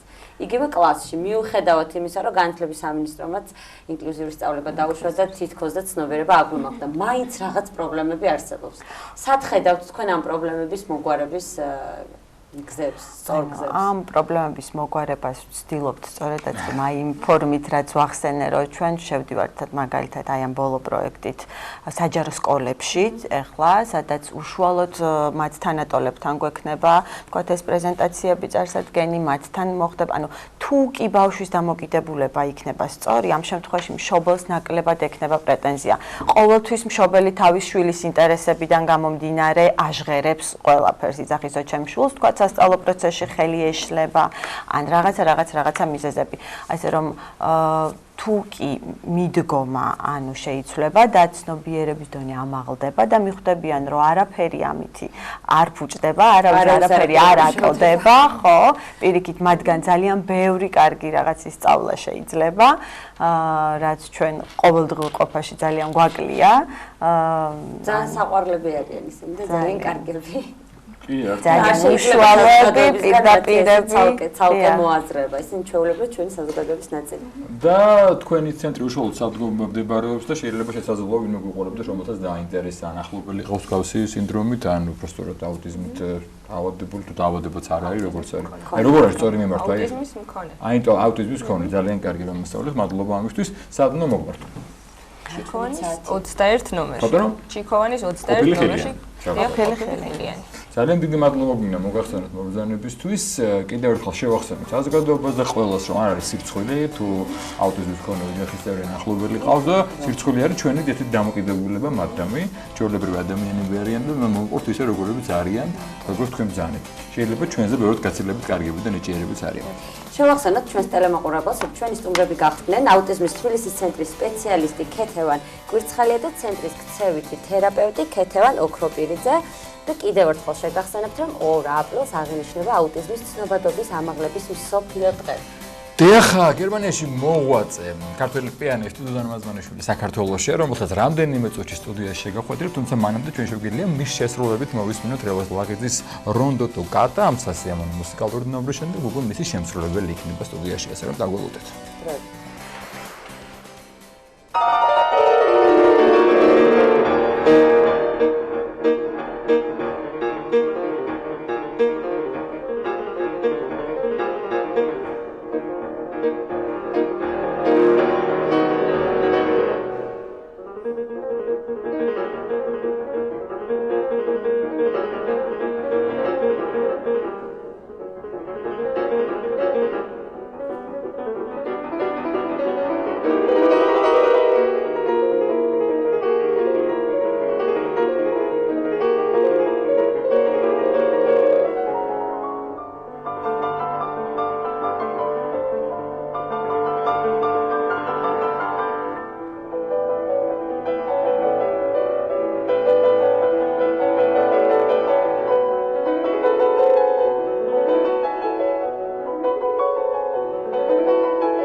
ბრწყინვალე ნაწარმოები მოვისმინე დუდანა მაზმანიშვილის შესრულებით და თავად დუდანა ახლა ჩვენი სტუმარი დილომშვიდობისა. დიდი მადლობა რომ მოხვედი ჩვენთან ეთერში სასაუბროთ. მე ვთქვი რომ ვისარგებლე შემთხვევით და შენ საქართველოში ხარ, გერმანიაში ცხოვრობ წლებია, იქ უკრავ და არ მარტო გერმანიაში ბევრ სცენაზე გაქვს დაკრული და ძალიან სასიამოვნო მიზეზი შენი ჩამოსვლის ბათუმში გამართე კონცერტი. მოდი ჯერ ამით დავიწყოთ, როგორ ჩაიარე, რა შეასრულე და რა შესთავაზე ბათუმელს მენელს. რახმანინოვის მეორე საფორტეპიანო კონცერტი შევასრულე ბათუმის სიმფონიურ ორკესტრთან ერთად, დირიჟორობდა მამუკა ალაფიშვილი. მე ძალიან მიყვარს ამ კონცერტის დაკვრა, იმიტომ რომ პირველად დავუკარი, როცა ვიყავი 14 წლის ჯანსონ კახიძესთან ერთად. და ეს იყო ჩემთვის ძალიან დიდი გამოცდილებაც, გამოწვევაც და სტარტი ბრწყინვალეა. ხო, ნამდვილად იმდენად დადებით ემოციასთან არის დაკავშირებული, რომ ყოველ ჯერზე გეგონება პირველად ისე ვკრავ. ეხლა ძალიან სიმბოლური იყო, რომ არ იყავი შეხვედრილი მამამდე დირიჟორთან და ბათუმში შევხვდა თქვენ ისე ჩახვედრით, გაიცანით ერთ მომენტი და მალევე კონცერტი იყო. ფაქტობრივად თან გაცნობა იყო, თან რეპეტიცია, თან კონცერტი. კი, აი წინა დღეს ჰქონდა პირველი რეპეტიცია და მეორე დღეს პირდაპირ სცენაზე. როგორც ვიცი, გადაჭედილი იყო დარბაზი და ხალხი უკან გააბრუნდეს, იმიტომ რომ ვერ დაეწინა ფიზიკურად, ცეთი მსურვილი იყო დასწრების. ხო, მეც გამიკვირდა სასიამოვნოდ, ცოტა გული დამწყდა, რა თქმა უნდა, იმათთვის, ვისაც არ გამოუვიდა დასწრება, მაგრამ სასიამოვნოა, რა თქმა უნდა, შემსრულებლისთვის ყოველთვის ძალიან სასიამოვნოა. იბა დუდანო ვინაიდან პირველად მაპატიეკა ხა ერთჯერადი კონცერტი იყო თუ მაგალითად იმ ადამიანებისთვის, რომლებმაც ვერ მოახერხეს კიდევ მეორე კონცერტს გეგმავთ? აი ხა მიყოლებით ესე არ გამოვიდო და უცებ დაგეგმა, მაგრამ რა თქმა უნდა იყო ამაზე საუბარი და მე დიდი იმედი მაქვს რომ 2020 წელს დავბრუნდები უკვე ცოტა უფრო დიდ დარბაზშიც იმისთვის რომ არავინ აღარ გავაბრუნო. დუდანო ვინაიდან ჩვენს ეთერში ჩვენს გადაცემაში პირველად ხარ, მოდი წირ ექსკურსი გავაკეთო, ჩვენ ძალიან ადრეულ ასაკში წახვედი გერმანიაში საცხოვრებლად და იქ განაგრძე შენი ესეთი მუსიკალური საქმიანობა. რამდენი წლის იყავი, რა ასაკში დაიწყე საერთოდ დაკრა და რატო დავკავშირე გერმანია შენი ცხოვრება და ეს მუსიკალური სვლა, აღმოსვლა. თავიდანვე ისე გამოვიდა ჯერ კიდევ სკოლის გაცვლითი პროგრამით წავედი, როცა ვიყავი 14 წლის, ერთი სემესტრი ვისწავლე გერმანიის სკოლაში, ზაარბრუკენში. მერე ამერიკაში მომიწია სკოლის დამთავრება და მერე უკვე 17 წლის რო ვიყავი, ჩავაბარა მეუხენში, იმიტომ რომ წამიყვანა ელისო ვირსალაძემ. თავის გვარი სასახელებ, ჯანსონ კახიძე დირიჟორობდა ელისომ წამიყვანა. მეუხენის კონსერვატორიაში უმაღლესი სამუსიკო სკოლა, ეს ზუსტი თარგმანია. და ძალიან საინტერესო იყო ბუნებრივია ხა ეს წლები სტუდენტობის მეუხენში და ქაბატონ ელისოსთან მით უმეტეს. ამის მერე უკვე მასტერის პროგრამაზე წავედი ნიუ-იორკში და იქ ცხოვრობდი რამდენიმე წელი. მე მოხდა, მე სულ საქართველოში მინდა, მაგრამ არ გამოდის. ხან სწავლა, ხან რაღაცა არის და თავი არის ალბათ სურვილი, იმიტომ რომ ძირითადად ვინც მიდის, მათი ერთადერთი პრობლემა ისე რომ არ უნდათ უბრალოდ საქართველოში ყოფნა და ამიტომ არ ჩამოდიან. მე პირიქით ვარ. მე ბავშვობიდან მიწევდა რამდენიმე თვის გატარება უცხოეთში ყოველთვის ჩემი ძმის რაღაცა მკურნალობის საკითხების გამო და სულ აი ლაიტმოტივად დაყვება ჩემ ცხოვრებას, სულ მონატრებას სურვილი საქართველოს. და სამომავლო გეგმები უკავშირდება საქართველოს? მე ვიცი რომ უახლოესი გეგმდება თბილისსაც კი აბა მოგვიყევით 5 ივნის რუსთაველის თეატრში გიორგი ალექსიძის ქორეოგრაფიულ დასთან მარიამ ალექსიძე ხელმძღვანელობს ბრწყინვალე დასია მარიამი ხელმძღვანელობს მათთან ერთად გვაქვს ძალიან საინტერესო პროექტი ბახის გოლდბერგ ვარიაციებზე. ნუ ექსპერიმენტული თავისთავად. დაუკრავდა ისინი ქორეოგრაფიას, ესე იგი შესაბამის. უფრო კარგი სამუშაო. დიდი სიურპრიზი ელოდება, დიდი სანახაობა, ესე იგი თბილისელ მაყურებელს მენდელს, იმიტომ რომ თბილისელს და ნუ სუჯამოვლენ ის ბათუმელი სპეციალები ვინც ვერ დაიღალენ შევიდნენ ახლა არ შეუძლია. რუსთაველის თეატრში იქნება და რუსთაველის თეატრში. ძალიან სასიამოვნოა ეს თბილისში რაც უახლოეს პერიოდში იქნება. რა ხდება უკვე გერმანიაში და საზღვრებს გარეთ იქით როგორ არის შენი შემოქმედებითი კარიერა? რა იგეგმება, სიახლეები რა არის და სამომავლო გეგმები. ჩვენ ვერ დავისწრებით ალბათ, მაგრამ მაინც გაგვაცანი. ესე იგი შარშან 2018 წლის ზაფხულში ტელეკომპანია არტე მოგეხსენებათ კულტურული არხია გერმანულ-ფრანგული მათ გააკეთეს რამდენი კონცერტების სერია და მათ შორის ერთ-ერთი კონცერტი გააშუქეს პირდაპირ ეთერით გადასცეს რომელშიც გია ყანჩელის კრისტიან იარვის სპეციალურად ჩემთვის დაწერილი ნაწარმოები და აქედან დამეწყობათ მაინც ბახის რე მინორული კონცერტი შევასრულე თბილისის სიმფონიეთასთან და თვითონ კრისტიან იარვისთან ერთად და ამის მერე დირიჟორმა მიმიწვია უკვე იარვებს აქვთ ესტონეთში დიდი ფესტივალი და იქ ამ ზაფხულს გავმართავთ იგივე კონცერტს ამას გარდა მუშაობ რაღაც ფესტივალის იდეაზე და მინდა თბილისში სექტემბერში დავაფუძნო უკვე საფორტეპიანო ფესტივალი რომელშიც ჩამოვიყვან ცნობილ შემსრულებლებს, პროფესორებს და საშუალება იქნება გაცვლის და ჩვენი სტუდენტებისთვის. გასული წლის სექტემბერში მე მქონდა საშუალება რომ ბათუმის საავტორო კინოს საერთაშორისო ფესტივალზე მომესმინე და ანუ ბათუმში ეს არ იყო შენი პირველი კონცერტი, იმიტომ რომ ის და ეს ბრწყინვალე კონცერტი იყო. ხო არ გეგმება ისე რომ ფესტივალის ფარგლებში გიხილოთ. თუ ეს მათია დამოკიდებული ვინც ორგანიზებას უწევს. ხო, ეს ძალიან საინტერესო იყო ჩემთვის, რამდენჯერმე მომიწია შარშან სხვათა შორის და ბათუმშიც კოტე მიქაბერიძის ჩემი ბებიის გახმოვანება, ასე ვთქვათ, მუნჯური ფილმი. გადიოდა ეს უხმო ფილმი და დუდანა უკეთებდა აკომპანირებას. ესეთი შამბუშტავი იყო ძალიან. ძალიან რთული იყო, რა თქმა უნდა, იმიტომ რომ ზეპირად უნდა იცოდე ფილმი. თავისთავად, რომელი კადრის მერე რა მოდის, ზუსტად უნდა გახსოვდე, უნდა ხანდახან ვერც უყურებ, ხო? გძნობდე, უნდა გძნობდე. უნდა გძნობდე, ხო, და იმ ეპოქის მუსიკას ვცდილობდი რომ შემეხამებინა და ძალიან საინტერესო იყო ჩემთვის და თქვენც თუ მოგეწონათ. კი, მომეწონა. დუდანა, რა მინდა გითხო, შენ ახსენე რომ ბავშვობიდან ფაქტობრივად ძალიან ახალგაზრდა ასაკში წახვედი, ახსენე ის ქვეყნები, სადაც მიიღე განათლება, უკრავდი, შესაბამისად, ბევრ მუსიკოს მცოდნესთან, ბევრ მუსიკოსთან გექნება ალბათ შეხება საუბარი. როგორია ცნობადობა ქართული მუსიკის უცხოეთში და რამდენად აფასებენ და რა წონა გვაქვს მოკლედ სოფლიო მუსიკალურ სივრცეში? ძალიან დიდი. მით უმეტეს მოკლე პასუხია ძალიან დიდი, მაგრამ თუ გავითვალისწინებთ საქართველოს ზომას, მისი მოსახლეობის რიცხვს, მაშინ მით უმეტეს ძალიან გასაკვირი, მით უფრო აღსანიშნავია ჩვენი წარმატება, იმიტომ რომ არ მგონია რომ შეძლოთ დასახელება სხვა სფეროსი. სადაც ამდენი წარმატებული ადამიანი. სადაც ამდენი წარმატებული ადამიანი გვყავს და ასე გაუთქვეს სახელი ქართულ კულტურას მოეწონა. სიგის ჩვენი კეთილინების ელჩები მსოფლიოში. ნამდვილად. აი თქვენი პასუხიდან გამომდინარე მიჩნდება ესეთი კითხვა, თქვენ ძალიან პატარა ასაკში წახვედით საქართველოდან. საინტერესოა, როდესაც უკვე დაბრუნდით, აი თუნდაც დღეს, რა განსხვავებას ხედავთ იმ დროის ქართულ მსმენელსა და ამ დროის ქართულ მსმენელს შორის, იმიტომ რომ მე მაგალითად ვფიქრობ, რომ ცოტა ჩვენი ცნობიერება გაიზარდა და უფრო ინტერესი და დაფასება უფრო მეტი აქვს ამ სფეროს, ვიდრე დაუშვათ წლების წინ ქონდა. ეს ჩემი სუბიექტივური. იცით, ხო, გარკვეულწილად გეთანხმებით, საინტერესო დაკვირვება, მაგრამ მარტო საქართველოზე არ შემოიფარგლება ჩემი აზრით, მთელ მსოფლიოში გაახალგაზრდავდა კლასიკური მუსიკის მსმენელი და ამან განაპირობა რასაკვირველია მისი პოპულარობის გაზრდაც. ამის მიზეზი იყო ის რაღაც ესეთი fusion პროექტები თუ რაღაცა მაგალითად პავაროტი სტინგთან ერთად, კაბაიე ფრედი მერკურისთან ერთად, როდესაც წამოვიდა ეს ტენდენცია.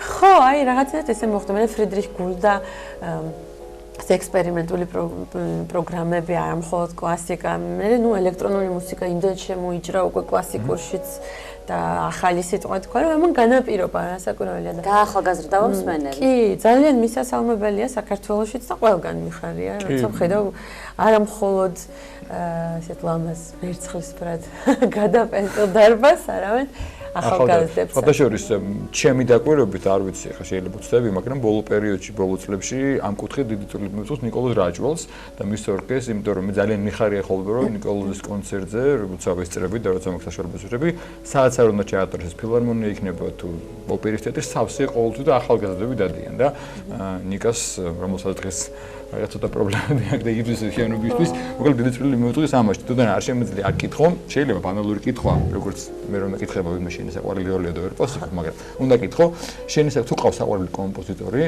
რომელსაც აი განსაკუთრებული სიამოვნებით ასრულებ. აი განსაკუთრებული სიამოვნებით, რა თქმა უნდა, ერთმნიშვნელოვნად არის იოჰან სებასტიან ბახი.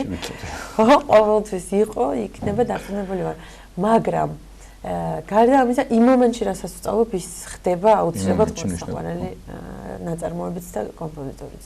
შესაბამისად, იმ მომენტში რასაც მუშაობ, იმდენად მთლიანად ვარ ჩაფლული ამ მუსიკაში აზრითაც და ფიზიკურადაც რომ სხვანაირად რო იყოს, უბრალოდ აღარ იქნება ბუნებრივი და გულწრფელი. ერთხელ ერთ-ერთ გადაცემაში სტუმრად ყავდა ირმა გიგანი, ახალგაზრდა შენი კოლეგა, შესანიშნავი გოგონა პიანისტი და მან მითხრა ძალიან მნიშვნელოვანი რამ, რომ ანუ ისეთი მაგარიც ვერ ვარო, რომ მარტო მე შემეძლოს რო არა ღმერთის ძალაო, ან მარტო ვერ შეძლებდი. ეხლა მე სულ მიკურს ხოლმე რომ აი სცენაზე ეს არ არის ხო ორკესტრი როცა დავშვით ბევრია როცა გუნდია ანსამბლი იგივე შეიძლება არია და უკანა დეკორაცია აი უზარმაზარი დარბაზი ხანდახანის მოედნებზე ხდება წარმოიდგინე დაგიკრავს ეს რაღაც სივრცეში და დგას როიალი ზის ამ შემთხვევაში ერთი დუდანა და ათასობით ადამიანელი უსმის აი რა შეგრძნება ეს რაღაცა სხვა ძალას მოითხოვს ალბათ ჩემთვის წარმოუდგენელია რომ გიჭირავს აი რაღაც შეიძლება საათი 2 საათი ადამიანები და გაღახტმანებულები გისმენენ რა ხდება ეს რა მომენტია ამ დროს ხო, ძართული ასახსნელია. რა თქმა უნდა, არის რაღაცა მეტაფიზიკური, რა თქმა უნდა, ზემოდან მოდის რაღაცა ძალა,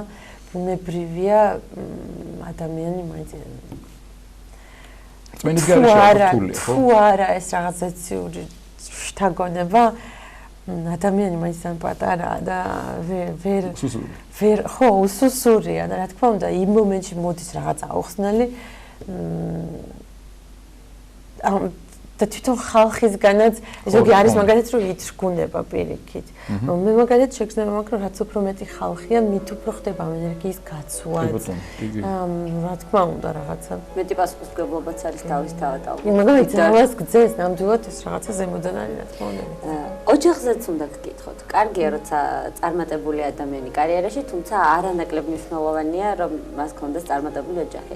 როგორია თქვენი ოჯახური მდგომარეობა? ალბათ ჩვენს მაყურებელს ესეც საინტერესებს. როგორ ათავსებ ამ თუ გადამწყვეტი არა.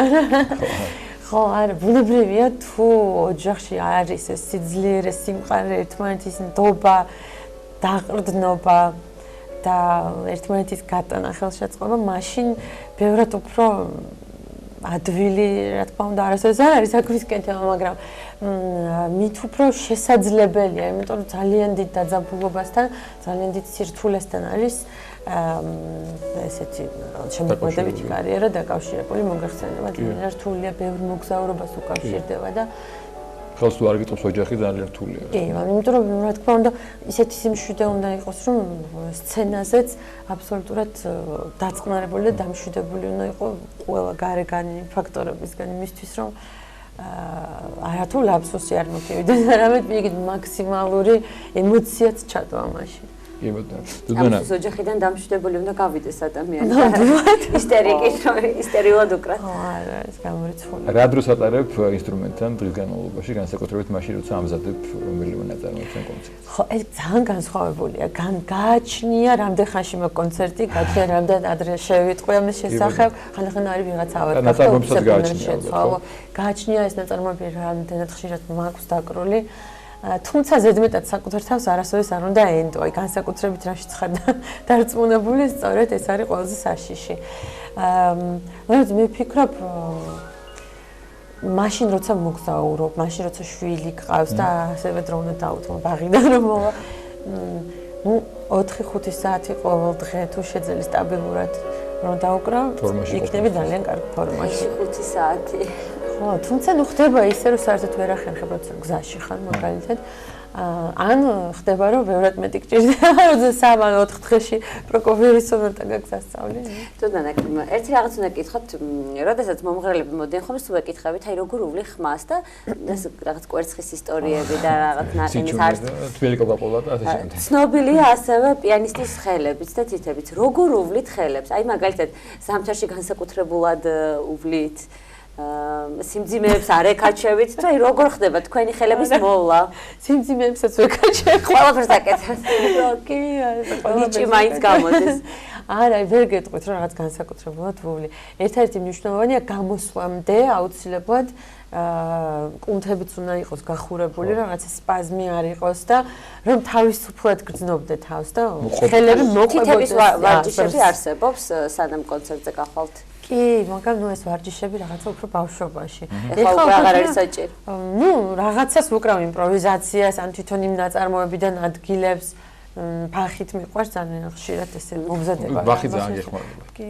დუდენა. სულიერადაც. მინდა კითხო რომ აი შენ რა თქმა უნდა ახსენე განათლებას და უკვე გამოცდილება რომელსაც უცხოეთში იღებ, მაგრამ საფუძველი ბაზა აქ გაქვს მიღებული. როგორია ჩვენი სკოლა საფორტეპიანო ამ შემთხვევაში მუსიკალური?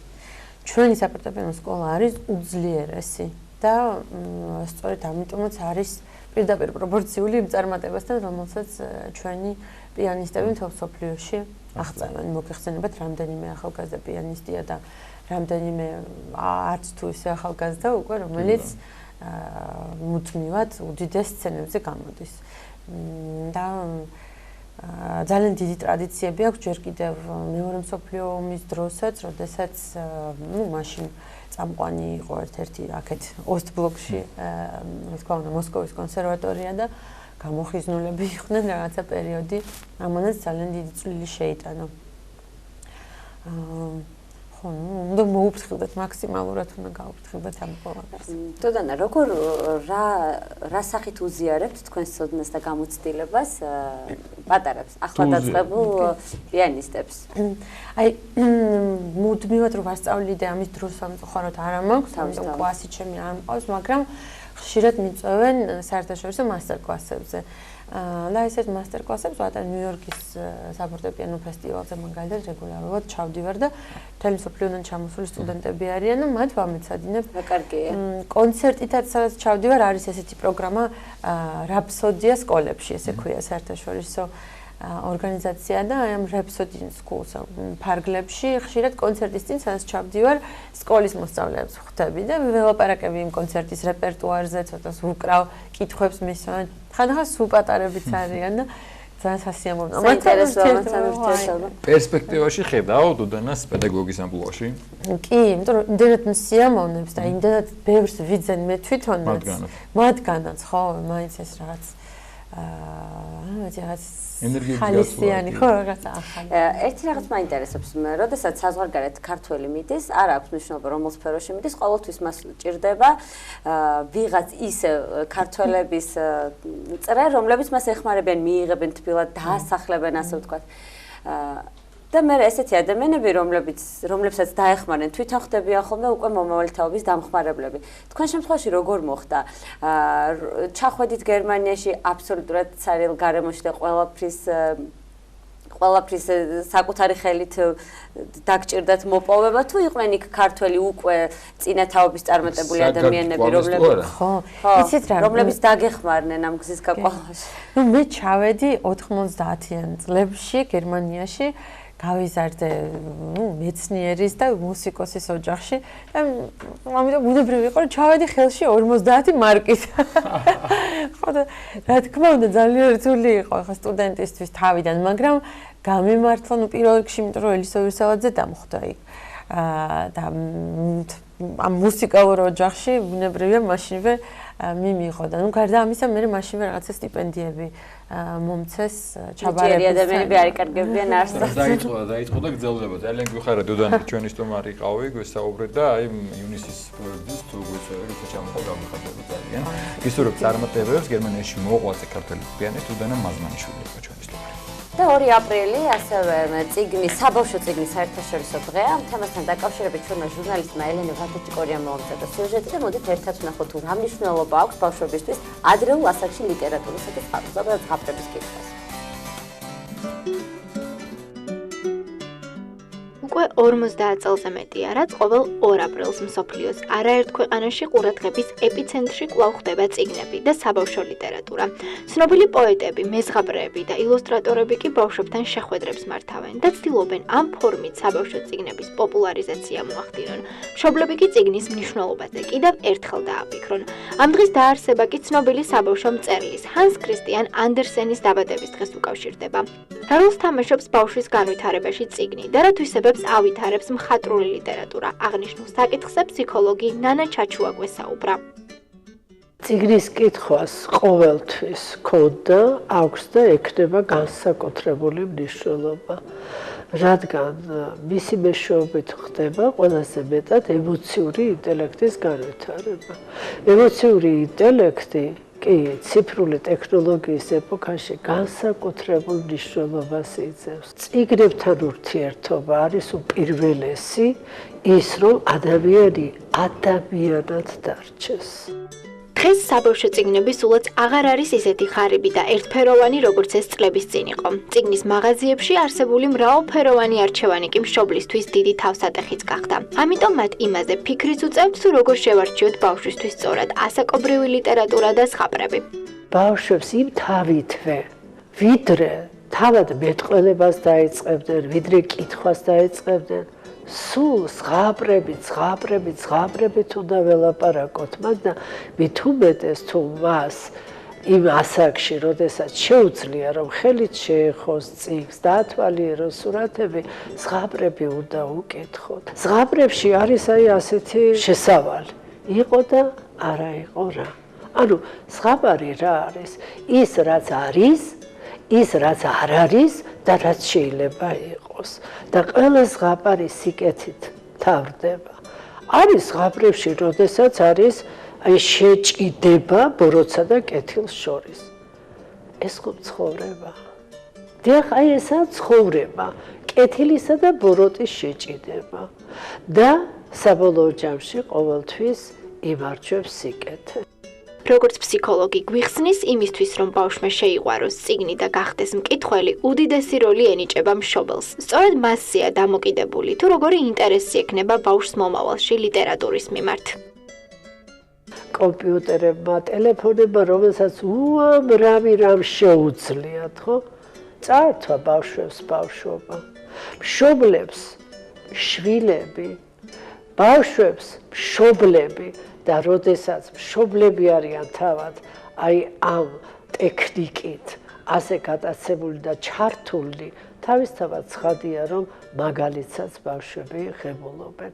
ამიტომ რაც შეიძლება მეტი წიგნი მშობლების ხელში, ჩვენი ბავშვების აღზრდის პროცესში ჩვენც ვიზრდებით, ზრდასრულები. განა შეიძლება რომ ადამიანმა თქვას, მე დავამთავრე ჩემი ზრდა, ფიზიკური არა, ფსიქოლოგიური. ეს ხო უსასრულო პროცესია. ჰანს კრისტიან ანდერსენი დანიაში, ღარიბი მეწაღის ოჯახში დაიბადა, თუმცა თავისი ზღაპრებით მთელ მსოფლიოში გაითქვა სახელი. მწერალი ამბობდა, ბედნიერი რომ გახდე, ერთადერთი საშუალება სამყაროსთვის სიკეთის მოტანაო. და ალბათ ამიტომაც ეს ბედნიერება სევდანარევ ზღაპრებად დაუტოვა სამყაროს. ზღაპრით იწყება ადამიანში იმ სამყაროს შეცნობა, რომელსაც წიგნი ჰქვია. ამიტომ რაც უფრო ადრე მოხდება ბავშვისა და წიგნის დამეგობრება, მით უფრო უკეთ შეძლებს პატარა სამყაროს შეცნობას.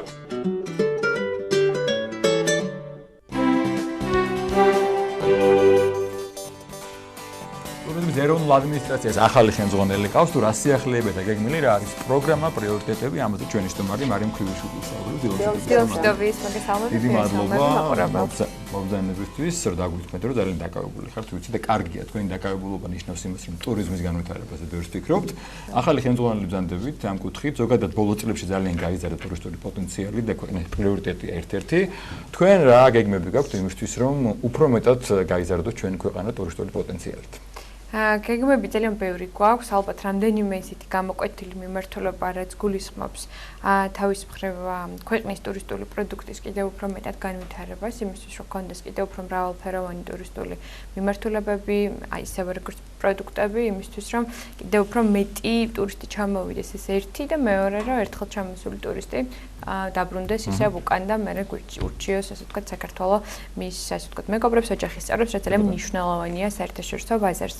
გარდა ამისა, რა თქმა უნდა, ჩვენ 2025 წლის ტურისტული სტრატეგიის ფარგლებში გვაქვს უამრავი ახალი გამოწვევა, რაც გულისხმობს ახალ სამიზნე ბაზრებს, ჩვენ ვსაუბრობთ იმაზე, რომ ევროკავშირის ქვეყნები ჩვენი, ასე ვთქვათ, ძალიან მნიშვნელოვანი, კიდევ უფრო მნიშვნელოვანი სამიზნე ბაზრები ხდება, გრძელი და შორიმანძილის, ასე ვთქვათ, რეგიონები, რომლებიც არის მაგალითად ჩინეთი, იაპონია, ამერიკის შეერთებული შტატები, თუმცა რა თქმა უნდა, ამ რეგიონებზე ჩვენ ვიაზრებთ, რომ ეს არის შედარებით უფრო გრძელვადიანი სტრატეგია, თუმცა დღეს ჩვენ ძალიან გვინდა რომ დავიწყოთ ამ სტრატეგიულ ბაზრებზე მუშაობა და ეტაპობრივად გავზარდოთ ჩვენი ქვეყნის ბაზრის წილი იმ ქვეყნებში. კი ბატონო, მაგრამ რადგანაც ესე იყო ადრე რაღაც ეს სტიგმა შეიძლება ითქვას, რომ უფრო საზღვაო კურორტების განვითარება იყო, მაგრამ ბოლო პერიოდში თქვენმა წინამორბედებს გიორგიემაც და ალბათ თქვენი სტრატეგიაც, იმიტომ რომ ნახე გუდაურში თავად ისრიალეთ, ერთ-ერთი განვითარება და ბოლო პერიოდში სამთო და ესე საზამთრო კურორტებიც და მეც ვარ მომწე, როცა გაიცანი საქართველოს ფარგლებში ვიყავ სვანეთში, აქტუალნებული შვეიცარიელები, რომ თქვენ რა სიმდიდრე გაქვთ დაგიცით, რომ სვანეთში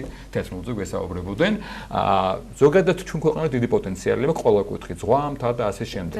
თქვენ ალბათ ამ კუთხით მუშაობთ, რომ ყველა სურვილის ტურისტი მოისდოთ, იმიტომ რომ ჩვენი ქვეყანა ამის საშუალებას გვაძლევს. ჩვენი ალბათ ძირითადი ამომავალი წერტილი არის ის, რომ ტურიზმით შევქმნათ კიდევ უფრო მეტ დასაქმებული ადგილი.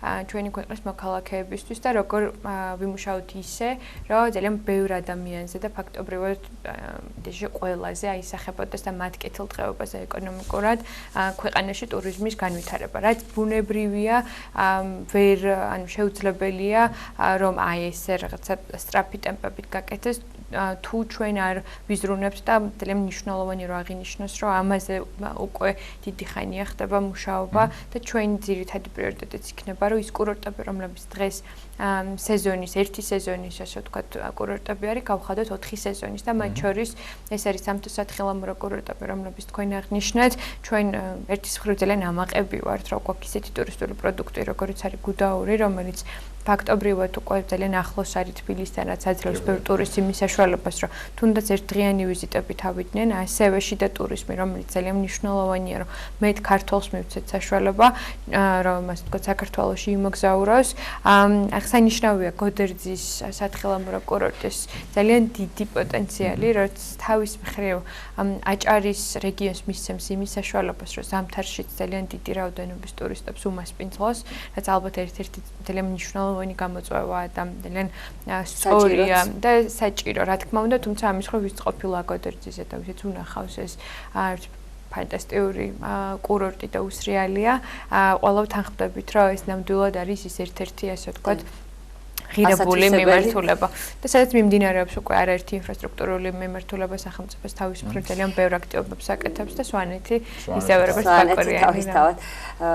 მარიამ, უნდა გკითხოთ ასევე აგროტურიზმზე, რომელიც არანაკლებ მნიშვნელოვანია საქართველოში. აი ამ კუთხით რაიმე გეგმები ხომ არ გაქვთ? გვაქვს. საინტერესოა გარდა ღვინისა კიდევ რითი არიან ხოლმე მოხიბლულები და რა გარდა ღვინისა და ხაჭაპურისა კიდევ რითი არის? კიდევ რითი არიან მოხიბლულები, სტუმრები? ჩვენი ალბათ ერთ-ერთი სტრატეგიის ძალიან მნიშვნელოვანი შემამავალი ნაწილი არის აგროტურიზმი და თავად ეკონომიკის მინისტრიც ძალიან კონცენტრირებულია ისეთი ახალი მიმართულებების, ასე ვთქვათ, ხელშეწყობაზე, როგორც არის მათ შორის აგროტურიზმი. იქიდან გამომდინარე, ჩვენ ბევრს საუბრობთ, თუ რამდენად მნიშვნელოვანია მეტი ტურისტი ჩავიდეს რეგიონებში, რომ მოხდეს ეგრეთ წოდებული, ასე ვთქვათ, დეცენტრალიზება და არ იყოს, ასე ვთქვათ, ტურისტული ნაკადები ძირითადად კონცენტრირებული კონკრეტულ ქალაქებში, ამ კონკრეტულ ქალაქში. შესაბამისად, აგროტურიზმი თავის მხრივ არის ერთ-ერთი ფანტასტიკური შესაძლებლობა იმისათვის, რომ მეტ ოჯახს რეგიონებში და სოფლებში მივცეთ იმის საშუალება, რომ მათი ყოველდღიურობა ვაქციოთ ტურისტულ პროდუქტად. და ჩვენ არაერთი ძალიან კარგი მაგალითი გვაქვს საერთაშორისო ასე ვთქვათ არეაზე, როდესაც აგროტურიზმი აბსოლუტურად სხვა ეტაპზე აყენებს რეგიონების ტურისტულ განვითარებას.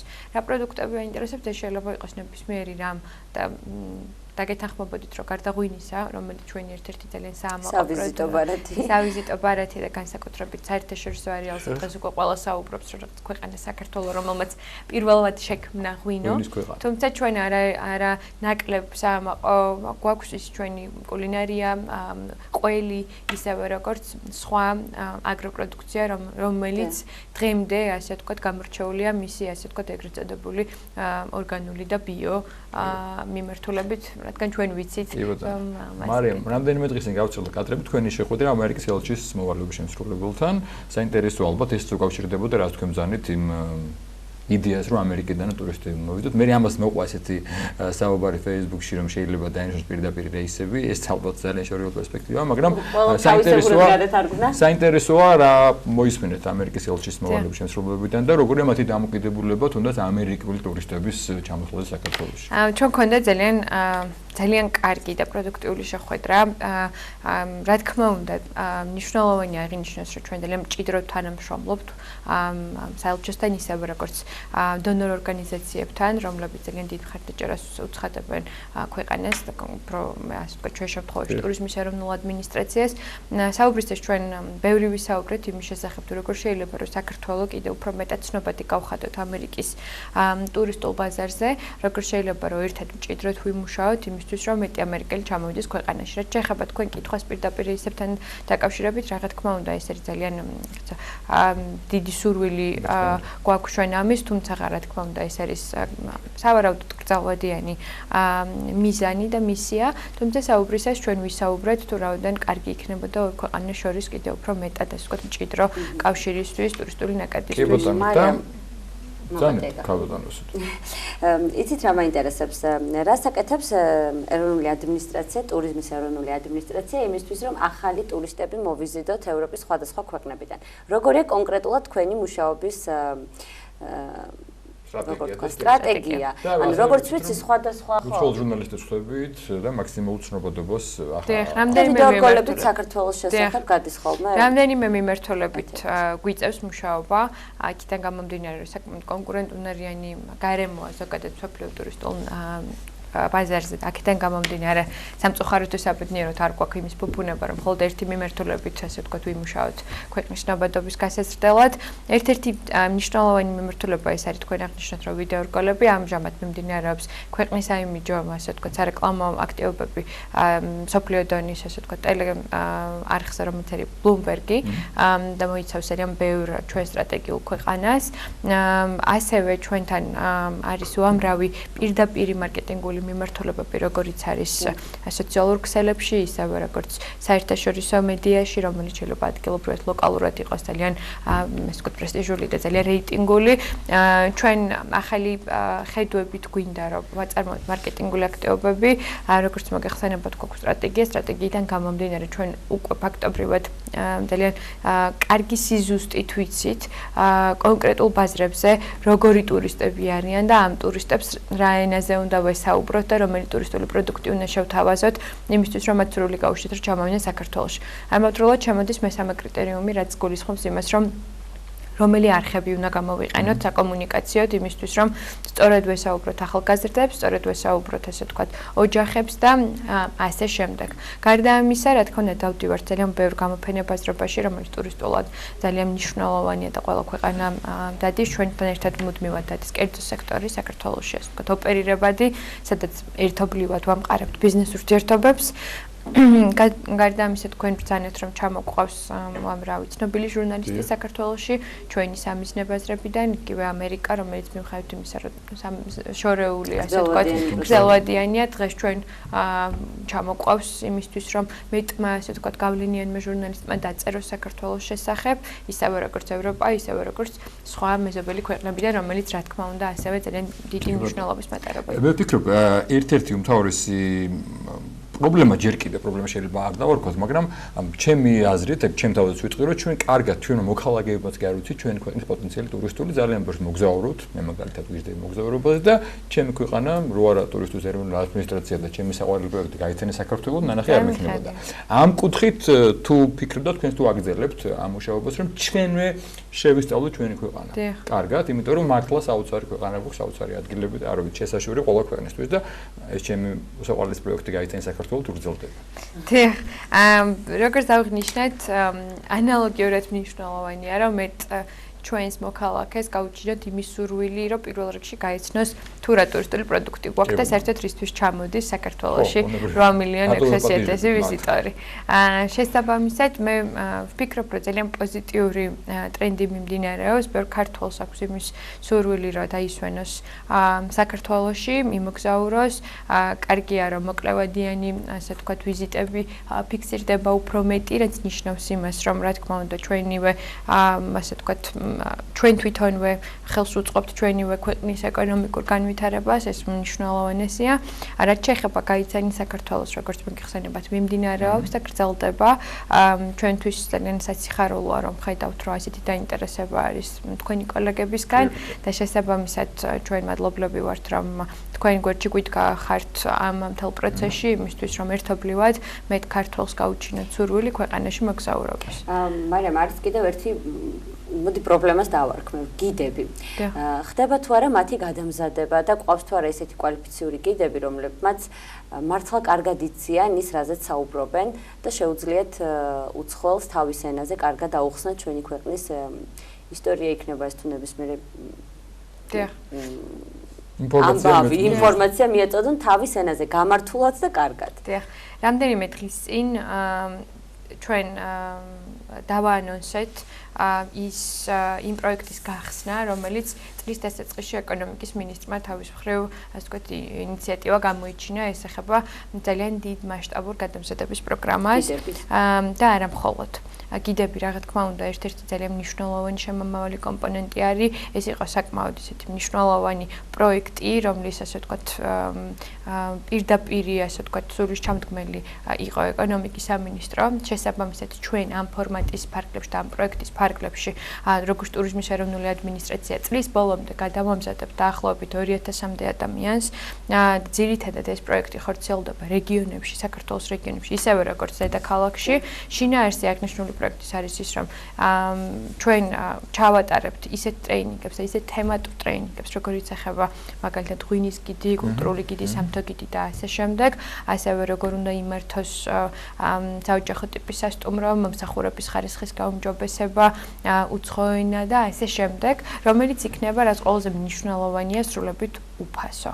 და ნებისმიერ ადამიანს ექნება იმის საშუალება და ჩვენთვის ალბათ ყველაზე მნიშვნელოვანია რომ ხაზი გავუსვათ რომ ძირითადი კონცენტრირება მაინც მოხდება რეგიონებში, თუმცა დედაქალაქში უკვე ტარდება და ჩატარდა არაერთი და გაგრძელდება.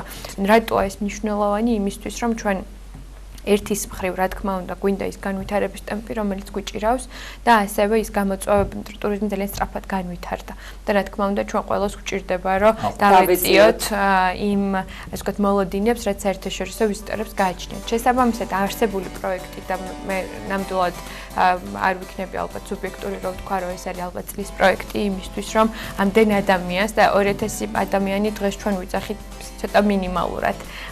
და რა თქმა უნდა, სურვილი გვაქვს, რომ უფრო მეტ ადამიანს მივცეთ საშუალება. აქ ორი კრიტერიუმი, ერთი ისინი, ვინც დასაქმებულნი არიან, რომ მათ მივცეს საშუალება, რომ ცოტა უფრო მეტად გავიმჯობესონ. თუ სურვილი აქვთ, ასე ვთქვათ, მომსახურების უნარები და ის ადამიანები, რომლებსაც ამ ეტაპზე ტურიზმის სექტორში დასაქმებულები არ არიან, ან საერთოდ დასაქმებულები არ არიან, ფაქტობრივად ეძლევათ საშუალება, რომ დასაქმდნენ და შეიძინონ ახალი პროფესია. ძალიან დიდი მადლობა მარიამ, მობრძანებისთვის ტურიზმის ეროვნული ადმინისტრაციის ხელმძღვანელი მარიამ ქვრივიშვილი გვესაუბრებოდა გადაცემას რუსუდან გეჯაძე და კახა მიქიაშვილი. უძღვებოდით, მადლობა ყურადღებისთვის. დიდი მადლობა ყველას, ხვალამდე გამშვიდობებით, ნახვამდის.